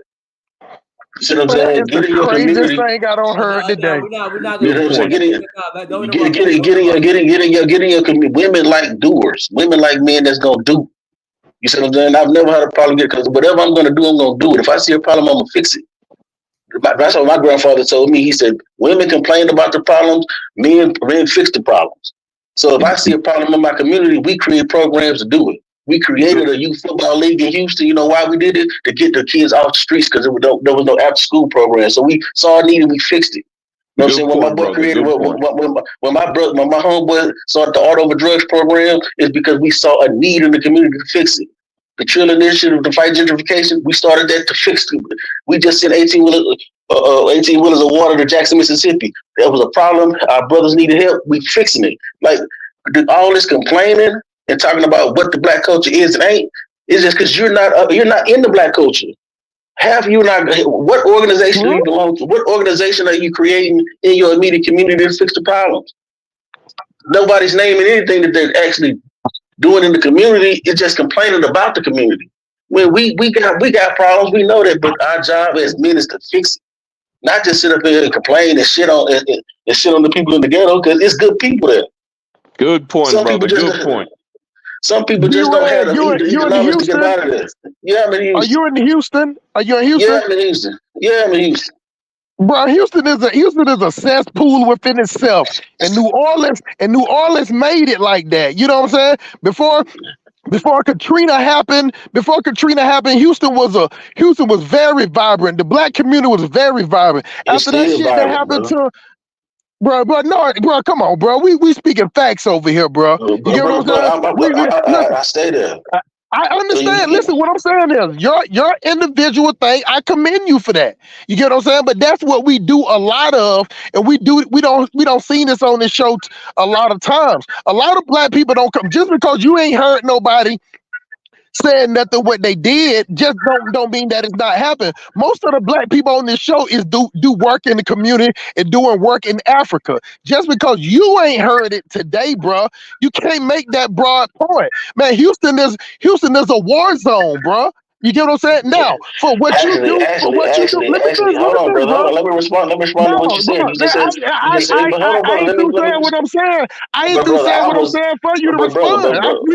We let you say whatever. We let you say. But you gotta let him finish though. Go yeah, ahead. Man. He has the floor. I actually thought he was done. I actually thought he was done. Go ahead. The actuality, brother, in 2014, Houston had 3 neighborhoods on the worst neighborhoods in the United States list. As of right now, we're not on that list anymore. You know why? Because the efforts that brothers and sisters have taken to clean up the area, brother. You know what I'm saying? So when you talk about Houston as a war zone, I stay there. You know what I'm saying? 103, the only war we had was 103 versus Scott Block. You see what I'm saying? That war's pretty much died down. You know what I'm saying? The leadership went to jail. The leadership went on both sides went to jail, and the things pretty much died down. Bro, you killing your own point, bro. You killing your own point. I'm telling them how am I killing my point when I just told you we was on the worst neighborhoods list, but we're not on it no more. So what point did I kill? Bro, just because you're not on the worst of the worst, don't mean it's the worst. Man, I'm telling, bro, I be in Houston all the time. Matter of fact, I'm probably in Houston more than I'm in Atlanta. Let me finish, bro. You said everything you said. You get what I'm saying? Houston. Oh no. You know what? Well, my fault. Then go ahead and finish, brother. Go ahead and finish. But I was trying to have a dialogue with you. But so what I'm saying to you is, brother, is Yeah, and I get what you're saying. Yeah, I know what you're gonna try to say. Well, see, it was bad. Well, yeah, it was bad. I don't take that from that. But the point is, if we see that there's a need in our community, we need to do something. You know what I'm saying? If it's bad, if you think it's bad and you think it's that bad, what are you doing to fix it? What are you doing to help? Facts. We can meet us at the shrine of we can meet up at the shrine of the Black Madonna. You know what I'm saying? And have a conversation, and you can tell us your ideas how to fix it and how to make it better. But I mean, one thing outside I'm of glad that, Peter outside of Jackson, he that, ain't win the mayor election. you know what I'm saying? Outside of that, I don't care about nothing you talk about. If you're not a part of the solution, you're part of the problem. That's how I was raised. Facts. You see what I'm saying? So all this, brother, see, it was Houston, but what are you doing to help fix it? I mean, are you done? Are you asking me a question? Or are you just rambling? Which one are you doing? Actually, hold on for a second, bro. Every time you ask a question, you start back talking. Every time you ask a question, you start back rambling. So go ahead and finish, brother. Let me know. Brother, go ahead, brother. You want to talk. You want to talk. I can tell you want to talk, brother. Go ahead, brother. I just want you to. I'm just lost if you're answering me a question or not, or maybe you just making these statements and these, these things that we do in Black community all the time. These colloquial, if it's broke, fix it. Man, stand up. Pull yourself up by the bootstrap. All these words that don't mean shit, bro. What my grandmama them said and what my mama them said don't mean a goddamn thing. The elder Black community, the elder Black community, the one that got us in this position right now, with all these folklores, with all these tales, and all these words, and all this let go and let God and fix it, Jesus, and won't he do it, and yoni steaming with gutter butter sauce, and all that, pray to the ancestors, and all that dumb shit. You get what I'm saying? If you're not competing on a global sense, far as evolving economically, far as innovation, all that shit going out and feeding. I don't give a damn if you go out there. They do it in Atlanta. Me and Dynasty stay in Atlanta. They always go out feeding the homeless, bringing them food, bringing them stuff. That shit doesn't cause a dent. Everybody on this thing helps out people. You get what I'm saying? But helping out people and making a change is two different things. Houston right now is number 3. Number 3. As far as incarceration of Black men. Houston, matter of fact, right now, Houston County Jail, it's not Houston County Jail. I forgot what the county, Harris County. Harris County got the largest amount of goddamn Black dudes locked up anyway for capital murder in the United States. In the United States. So what I'm saying is that what I don't do, bro, I don't bring up stats to try to make something look good or make something look bad. I'm fair straight down the middle. And what I just said about Houston is correct. And the gang violence, the robbery, but Houston got a policy, lay everybody down. Lay everybody down in Houston. That's what they say when I'm down. That's when I hear dudes talk. They don't talk that way. You know what? The only city that used to talk that way was Detroit. But when most of the people started migrating out there, Detroit actually don't came down. Houston has taken over. Houston and St. Louis, Missouri. St. Louis, Missouri is two of the most dangerous cities in America. You get what I'm saying? Hands down. So I commend you what you're doing. Keep doing what you're doing. I help brothers become entrepreneurs. That's what I do. But it ain't helping nothing. It ain't helping us as a majority. Our numbers are still the numbers. So you got brothers like Delray. Delray come on this platform every time and always trying to blame somebody else, which is fine. That doesn't mean he's telling a lie. I actually like the brother. But at the end of the day, Delray gonna be 70, 80 years old, still talking about who did something to somebody. You know what I'm saying? And what is that gonna get us? What I'm saying is when you talk about solutions, Delray, when you talk about solutions, my brother, it's the only thing it is entrepreneurship. Black people got to get out of a workman's employee type mind frame. That's the only way you're gonna do it. It takes money. If you was in If we was in a different, Diners, we was in a different country, I would say we can do other things. But we in a capitalist society, capitalistic country, that the only thing gonna get us out of here is building wealth, not the spending power. We always like to talk in our community about the spending power we had. If you talk about the money that you spent, Diners, you're talking about the money that you gave away. We ain't talking about the money that you're building. We ain't talking about the money that you're stacking. Let me pass it to AFR real quick. I'm gonna pass it to Africulture because he's in Houston. So go ahead, And I want to buoy Simpolice's point, because that's the thing about it is everything we like to hear talking, especially D, Red, and all these and that sister, they like that feel good rhetoric about what we did, about what other people did to us, and all that feel good stuff. But at the end of the day, the basics are economics. Why don't we have because I know Chicago tried this with the city government, but of course it failed because the people actually have to be involved in the process too, and not just expect the white man's government or the government in general to solve all of your problems. So they have these safe, quote unquote, corridors where children can go to school without having gang violence. And so businesses can conduct business without having their places knocked over by whoever. Like, don't even talk, it won't get burned to the ground by the white man. We can't even as individuals in communities ensure that activity. We can't ensure our children can go out there and be safe and not be bullied and all that stuff. If we can't ensure that stuff as Black people, we can't blame the white man or any other system that's, oh, we're confused and they did this and redlining and because Negroes love talking about redlining every single day. Redlining did not cause me to commit crimes. I ain't never committed no crime. I lived in a Black community where it was poor, people was selling drugs and hurting each other every day. I did not make a choice to commit crimes. Maybe y'all did, some of y'all did, but I did not. So it was not because I was poor. It's because y'all were bad people. But anyway, I passed by. Like I said, if we can't ensure the basics for humanities to thrive, then everything else is just feel good talk. And that's what a lot of y'all Negroes like to engage in. I pass the mic. All right, Africulture. Go ahead, Africulture.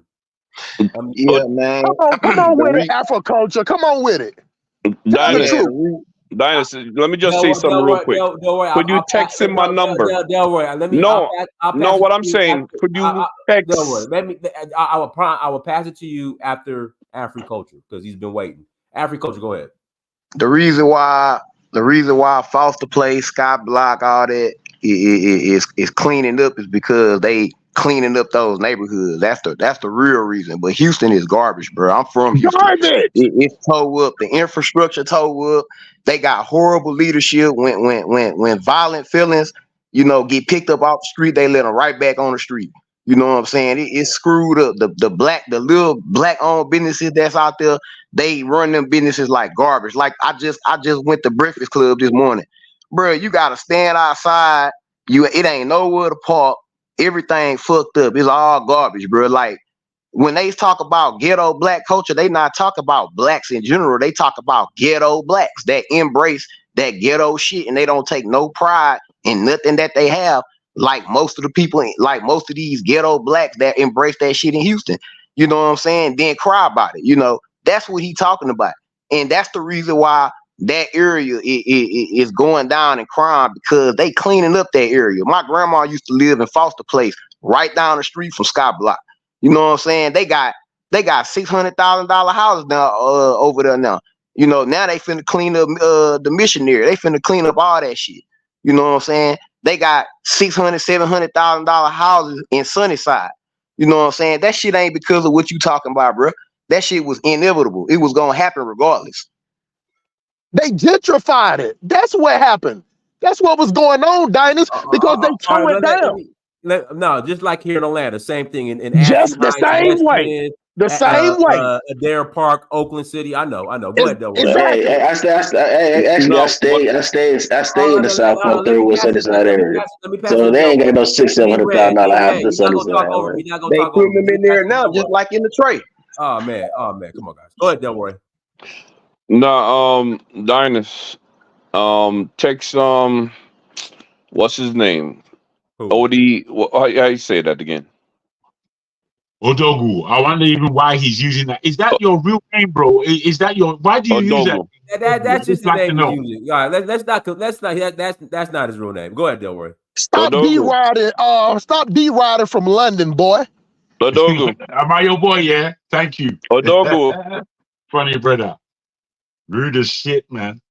Yeah. I don't think you understand exactly where I'm coming from. Me say I'm blaming people. So I would like to meet up with you so we could get together and talk. Dinos, could you text him my number? Okay. All right, brother. This is Hustle Smart, bro. You can reach out to me. I'm a transportation just like you, bro. I got my channel, the Silk Police Academy.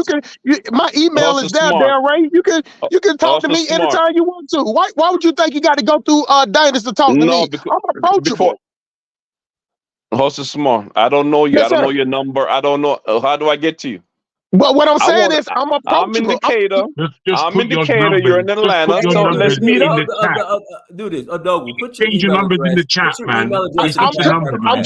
Dynasty, I'm trying to tell him, but it's just the old nature. He's not listening. You can go right to my channel, the Silk Police Academy. My email is right there, Del Ray. You can be emailing me right now while you saying it. And on top of that, I'm approachable. You can just ask me if I'm on the platform. So many words for simple things. So I many am words. approaching you, bro. What I'm saying I'm is that why you approaching just you. wouldn't ask me, Del Ray? We don't talk plenty of times. You see me on the platform. You can just say, Brother, Hustle Smart. wasting Let me time, get your man. You're information, talking too brother. much. I didn't want you to give me your information over the platform, bro. Dynas have my personal number. That's why I asked him to text you my number. That's all I'm saying. I got you.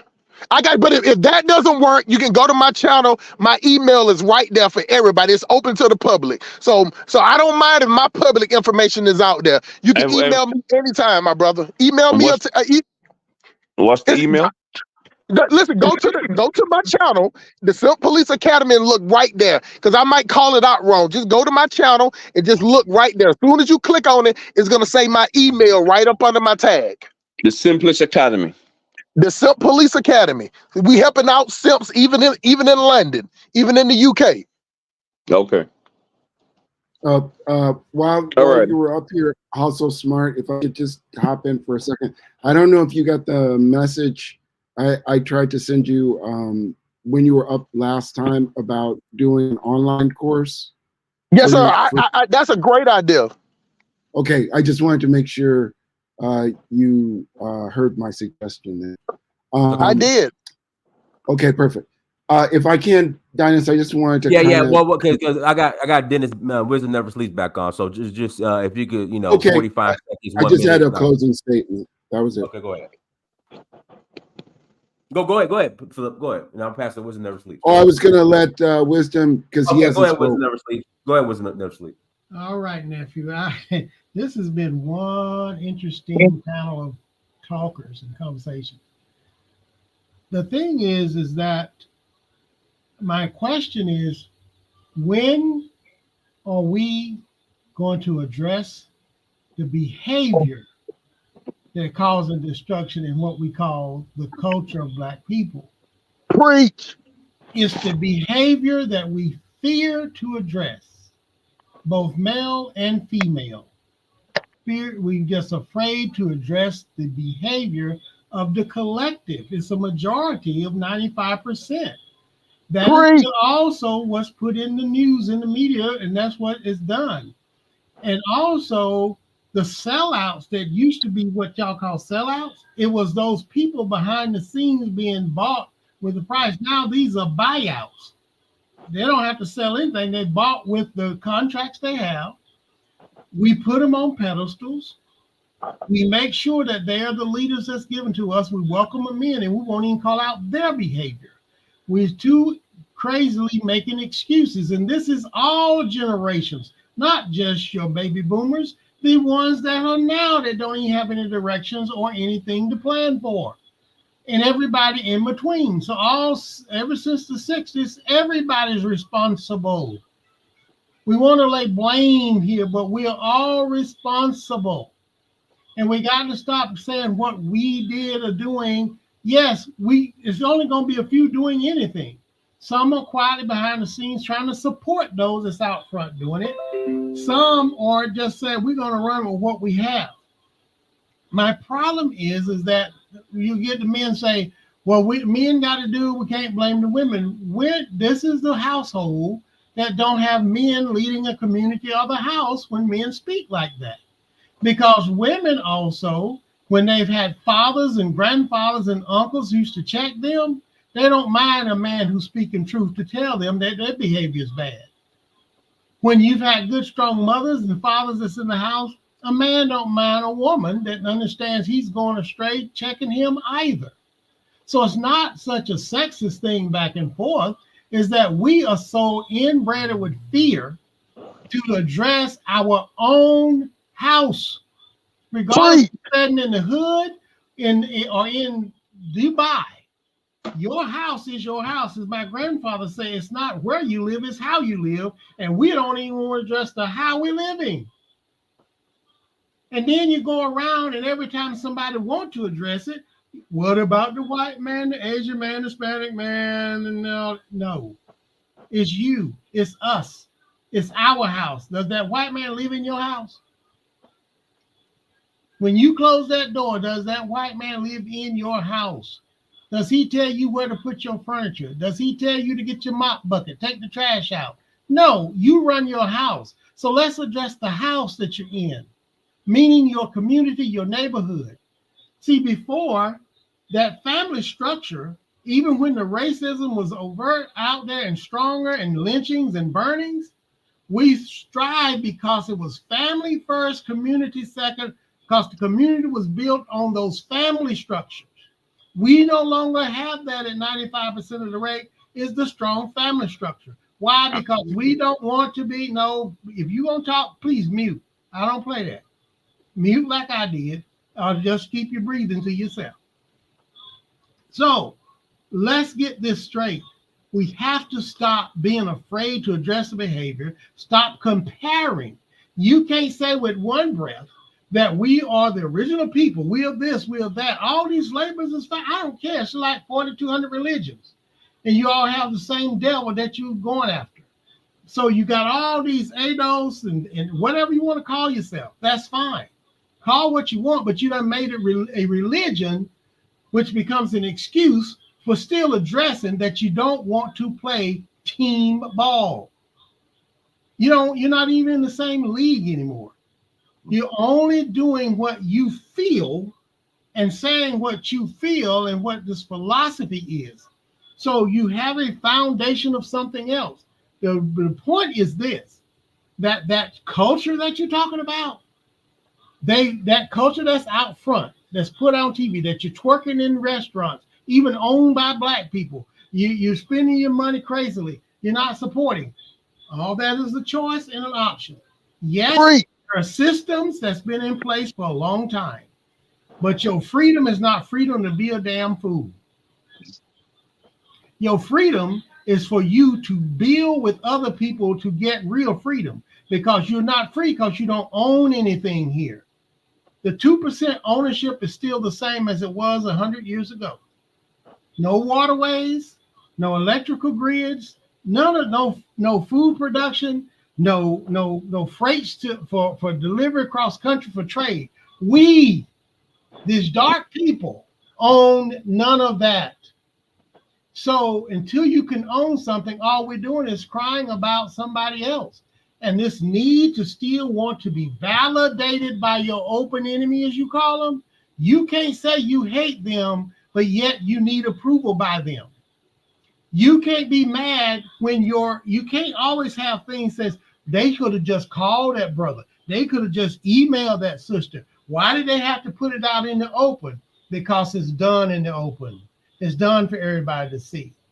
When you used to go to the churches, the grocery stores and stuff with the real older people, when you showed out, they addressed you right there in front of everybody. They didn't wait till you get home all the time. So why is it that when you put something on social media, nobody can address you openly? You did it openly. Oh, that's right. We don't want the white folks to look down on us. So we must address it behind the scene, no matter how their behavior is openly. Got to stop it.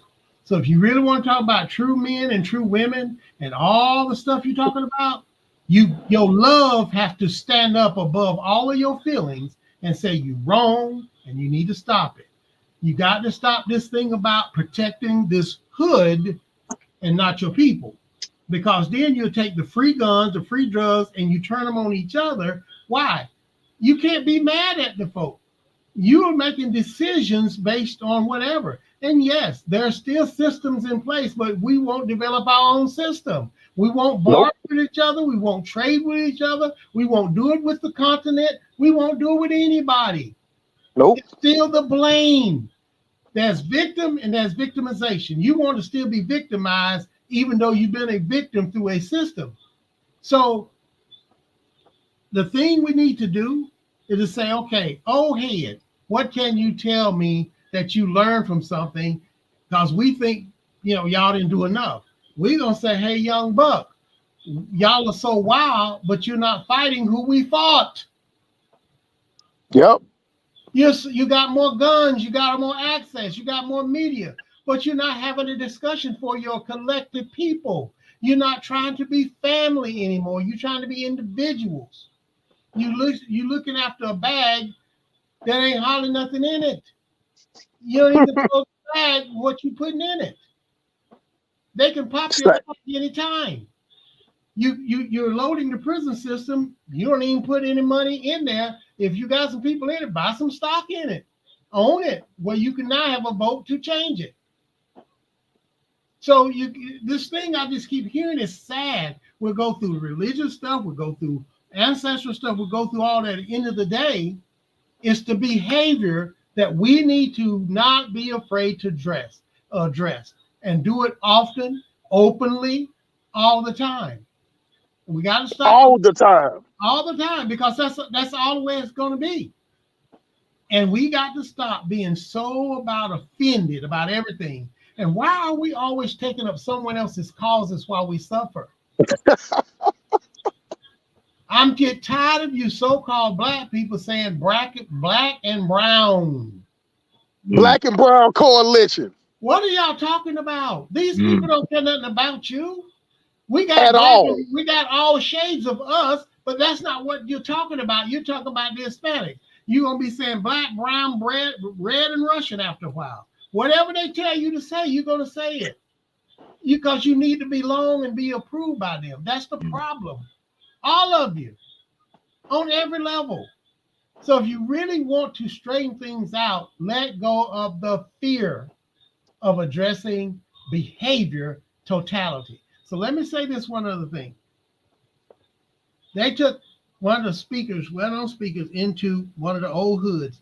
They had set aside millions of dollars to say, it was Les Brown, so you'll know. They walked him around and say, you see this complex here in the hood? We got all this $1 million, we're going to build brand new. So as he walked around, and all these people with him, and these were white folks in the county commission in town. And he said, well, I have a problem with that. And they wanted to know, what are you talking about? What else can we do? Did we miss something? He said, the problem is you're going to throw more millions of dollars after people that you have not changed their behavior. All you need is some bleach and soap and have them clean up the piss smell. Clean up around here. These apartments are not bad. They just not cleaning. So you're going to give up. And this is happening in Charlotte and everywhere else. There's brand new buildings, high tech, everything's modern. But they got the hood mentality tearing it up already. So you can dress up everything like Easter, but Monday still will show up. Easter Sunday only lasts for Easter Sunday. And that outfit is just for that outfit, for that day. So guess what happened? Monday comes again. Nino Brown suits. Brown suits. I'm just telling you guys, stop trying to say that we don't have a problem. Stop trying to say it's because of this. Stop trying to say not everybody in the hood is bad. That's a known fact. Not every person in the suburbs are great. There are diabolical, very evil people living in the richest places in the world. Got slaves in the basement. They beating up their children. They doing all this that in the best dressed up houses. We know this. Stop making that an excuse for not addressing the behavior of those that are 95% of us not want to do right. Stop it. Stop comparing. When somebody bring up something, let's address that. Period. In the story, nothing else. Thank you, nephew, for having me. Thank you for everybody else. Let's grow up, and not just by the calendar, but by wisdom, and let's stop sleeping on it. Thank you. Anytime. Go ahead, Bubby. Unmute yourself. Yes, good afternoon, good evening, everyone. I just like popping in every day to take the temperature, to feel the pulse of what's going on in the community. I love what the brother said. It is about accountability. We do have some issues that we need to personally address, and we can't be afraid to discuss them. I think, coming together helps us with a lot of these issues. As a person who was born in America but grew up in Nigeria, identifies as a Nigerian, I think culture, heritage, tradition are failing in this country. We're losing our values. Where the young ones do not respect the elders. The elders are not caring enough for the future of the young ones. There's just a lot that's just slipping through the cracks, and society is just deteriorating. Is getting worse and worse and worse. We used to, in the 70s, you used to be able to go to your neighbor's apartment or go next door and have conversation, and your kids could play with their kids, and you could share. That doesn't happen anymore. So if you see one of their kids on the block, on the street doing something, you could go right upstairs and tell their mama, like, listen, hey, I saw Tone. He was out there, and 5 minutes later, Tone's coming upstairs. It's like, and it's not nowadays. It's like, don't talk to my child. Stay away from my child. And it's just different. And that child is emboldened in whatever they're doing. Like, listen, you can't talk to me, old man. Like, get out my face. And it's like, who are they emboldened by, Bub? You missed that point. Who are they being emboldened? Who are those kids that's hanging out on the block that nobody can say nothing to, that the old heads are scared to talk to? Who are emboldening those kids? Educate me. It's their moms. It's their moms. It's black women. It's black women that'll tell you not to say nothing to their kid. It's black women that'll tell the teachers, don't say nothing to my kid. It's black women that will call if the dad try to get in there and try to say something or put charges or put a restraining order on him. It's the same boys in the hood that we complain about, is that when they grow up and become whoever they decide to do, and black women start complaining about, it's the same boys that they raising up right now. 75 to 80% black boys are raised up by single mothers. For whatever reason, y'all don't want to say nothing about that. Y'all always talking about hugging and the woman is God and the yoni is steaming and women that all that God and shit. Get what I'm saying? The women are the one that's raising them. If I'm the one that's raising my dog, if I'm raising a pit bull in the house and he go out there and bite somebody, I'm responsible for that. That's the way I raised him, to be an attack dog. And most of the kids that's out there on the block, they feel like they got to go out there and do something because they got to bring something back to their mama. That's why you have those NBA players, when they grow up, mama ain't did nothing but laid on her back and let a dude like Bub flop on top of her like a fish out of water. She kick out a baby. He grow up to be 9'30", and then he shoot a basketball. And the first thing he talking about is how much his mama went through and how he want to put her in the house. So that's what these boys are on the block doing. And the mama, and right now in the black community, the number one way that a black mother can get rich, if the black brother get killed by the police, or he get a rap career, or he make it to the NBA or the NFL. Go ahead, Bub. I had to interject that. I appreciate that, and it highlights a bigger point, right? And that bigger point is what has happened to the black family, because once again, if we take it back to the 60s, 70s, We had more families. You know, we grew up within a family construct. We had dad was there, mom was there, so mom didn't have to be the person golden, as they say, these children, because dad was there to discipline these children. So we have to talk about what is the problem with black love? Why are our brothers choosing to marry white women, and why are women choosing to go on their own? I mean, how many times have you seen a sister get pregnant and then the next week they're not with the guy that got them pregnant? It's like The what's next week. going on, y'all? Like, you know, and obviously the society encourages EBT and social welfare system for single mothers, which to some makes it more attractive to have that money than to have a man in the house, you know, co-parenting or co-raising or building this family structure.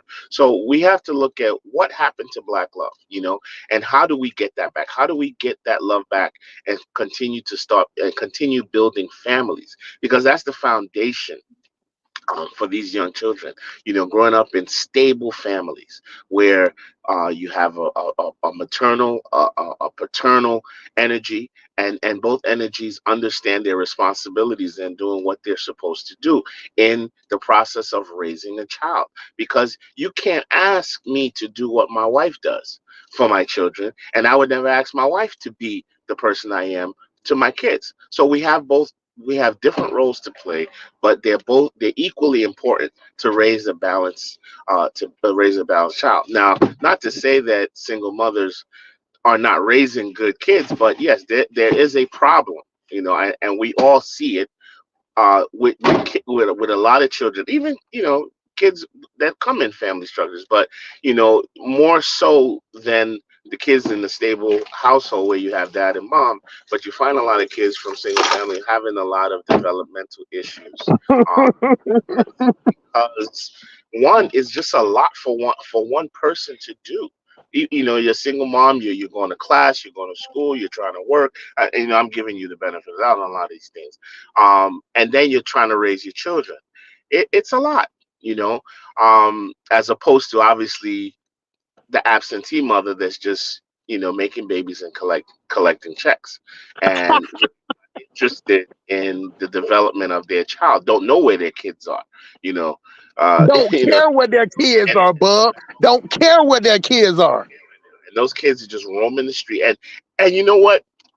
To be honest with you, the anger in those children, right, from what's going on at home is spills out into the street in the way these kids manifest themselves. Like worthless, like they come out like, I'm worthless. So you know what? I'm gonna go out here and be worthless. I'm gonna go up here in this business and run in it and kick the thing down and run back out of it, because who cares? Right? Nobody cares about me. I'm just out here, so I can do whatever I want to do. So, you know, it's just a nasty vicious cycle. But the question is, you know, what do we do about it? You know, because even as a black man, how do you fall in love with a woman like that, right? So How? it's not How? really, you know, always on us. So we have to go back to, okay, how do we make this work? Because it's the psychology, is our foundation. What do we believe in? I think those are the fundamental things we have to go back. What's the belief system here? What are we trying to do? And I think a lot of us are just existing without really any kind of modus operandi. You know, like we don't have protocol. We don't have, you know, anything that our morality is guiding us to make certain decisions No structure, bub. No structure at all. what they want. So we have to kind of go back to that, and in formulating something so that we can now start to fall in love with each other again, because it's hard to fall in love with something that's just as empty as a basket. You know what I mean? You know, so I think that's we kind of have to look at, how do we fall in love again? What do we need to start believing in? You know, because Word. we've lost our way. In this society, right, that constantly pushes. You see, we didn't get here by happenstance. Society has pushed chaos for a long time, Mm. and we have to understand that this is how this society wants to exist, and you have to divest. You know, you hear this word divested from, you know, Mm-hmm. from the society, because everything the Mm-hmm. society is anti the black family. It's Yep. anti the man. If you want to be honest with it, the black man is the enemy of the U.S. society. Hey, Bob, So can I ask you a quick question? Let me ask you a quick question. Which one Well you yeah, said think is before. more Well said, my popular? brother. Which one My you think brother, I is just more want to commend popular you on on that. the internet? About black families staying together or divesting family? Which one you think is more popular on IG, YouTube, TikTok? A divesting family or a black family staying together? oh, divesting. You know, it's all. Exactly. It's like I said, all social media, all social engagement is. I mean, you have women 50, 60 years old still having surgeries to inflate their butts, bring out their, and they might be married. What's going on here? Like, what are we? You know, but that's what this IG. You know, they want to take their pictures. They want to look Yep. and doing all this craziness. Yep. It's absolute madness, you know, because of social media, because it's not pushing, you know, it's not cool to just be at home with your husband and your children and having a great life. No, that's boring. I tell y'all real facts, right? I have a restaurant, and Bravo approached me about doing a special, like doing a show, and in the Shout out show they your restaurant, man. Shout out your restaurant.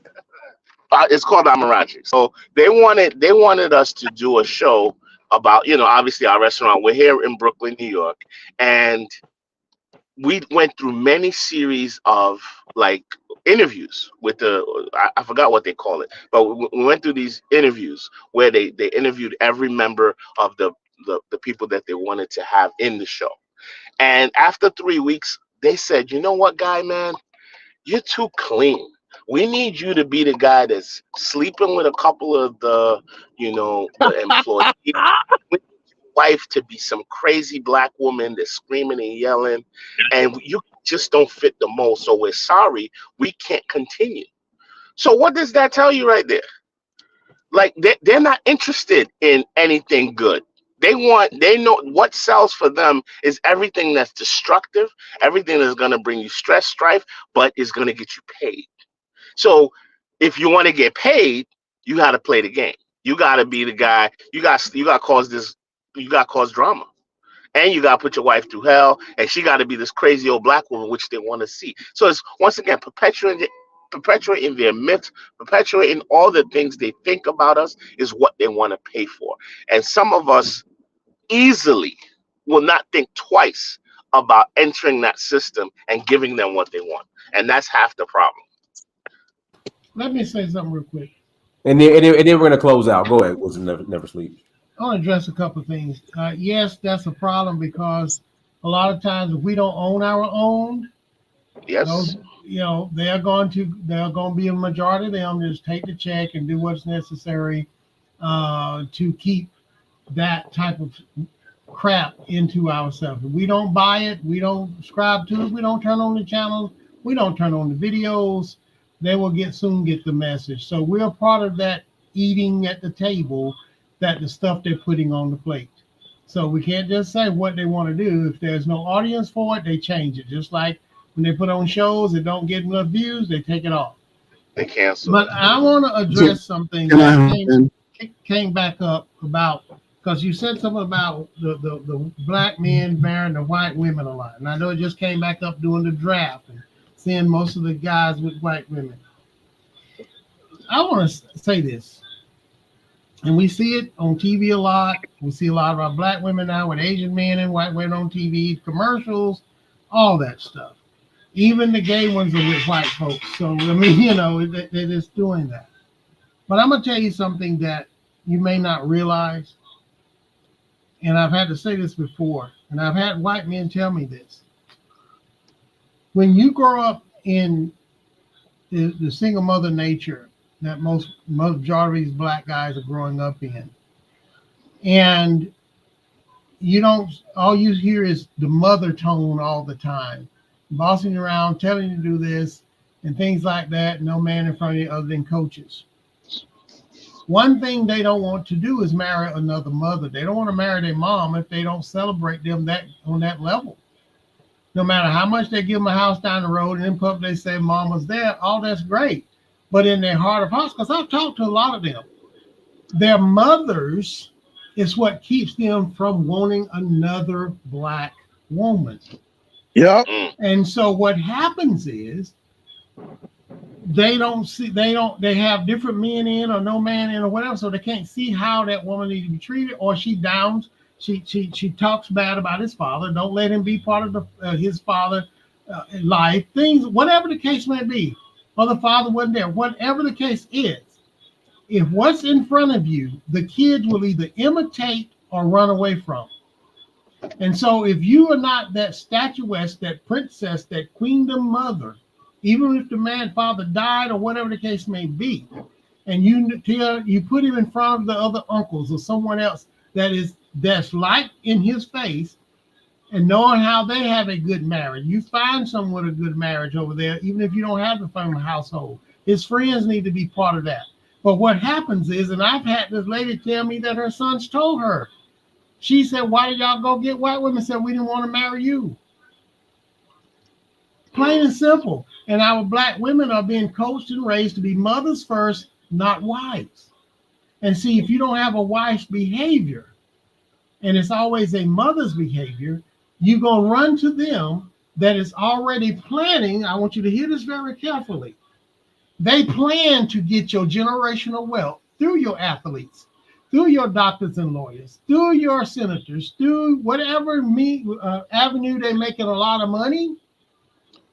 They do that because our Black women fell into the feminist movement, got the okie doke. They stayed with their men when they got what they wanted. They still marrying, still having families. The Black women have this false sense of power, just like the Fannie Willises and all these people that Black women are not talking about, how they're doing even in this business arena, in justice system, and also over in running our cities. We got a lot of problems, but they won't address that because there's a strong Black woman out there and someone is attacking them, but they won't talk to the behavior. So what happens is the white girls are taught, listen, what you need to do is we recognize this person now, even in high school, but in college, we know that they're talking about they're going to be going to this NBA, NFL, or whatever. So you need to start really smiling and being nice because they don't always get that attention without a lot of back talk, a lot of you got to do this and do that. They treat them like boys, you go treat them like a man and you'll get the millions of dollars. That's what you're missing. You're missing the fact that they are teaching them to go after, they're the ones getting the bag. You're losing, you won't go back. Listen, they won't walk back into their feminine power, our Black women, their feminine power, the true essence of that. And that's what they're pushing the generational wealth that they should be the one having for themselves and the offspring. So that's what's happening. So they get a baby or they get married and they get to that millions of dollars.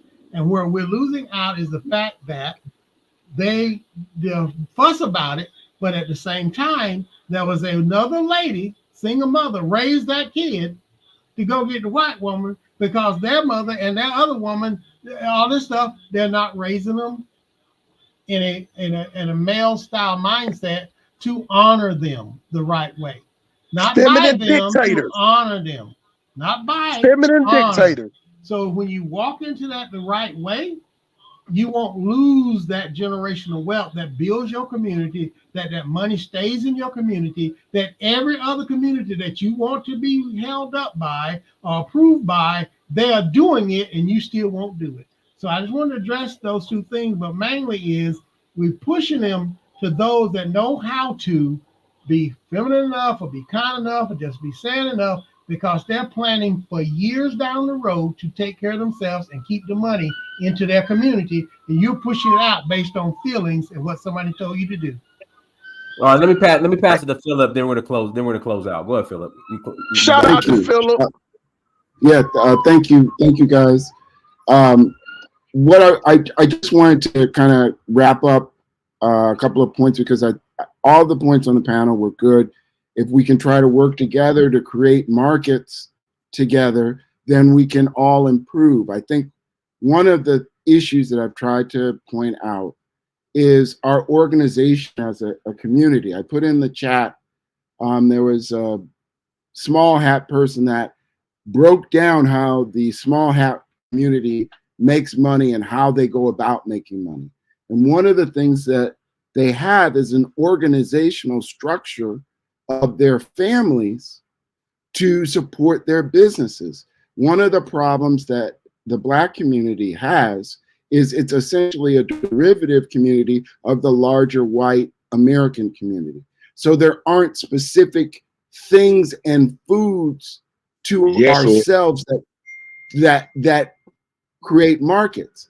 And then we have not integrated ourselves enough with the Africans to make a big enough market to circulate the wealth. What do I mean by that? What I mean is this: when immigrants come to the United States, for example, when the Asian immigrants come, the Chinese, the Filipinos, the Koreans, they go and get employed in their community, in their restaurants, services, small businesses. When Black immigrants come, they fend for themselves, generally. They are not integrated into a Black community. They integrate into whatever country they came from.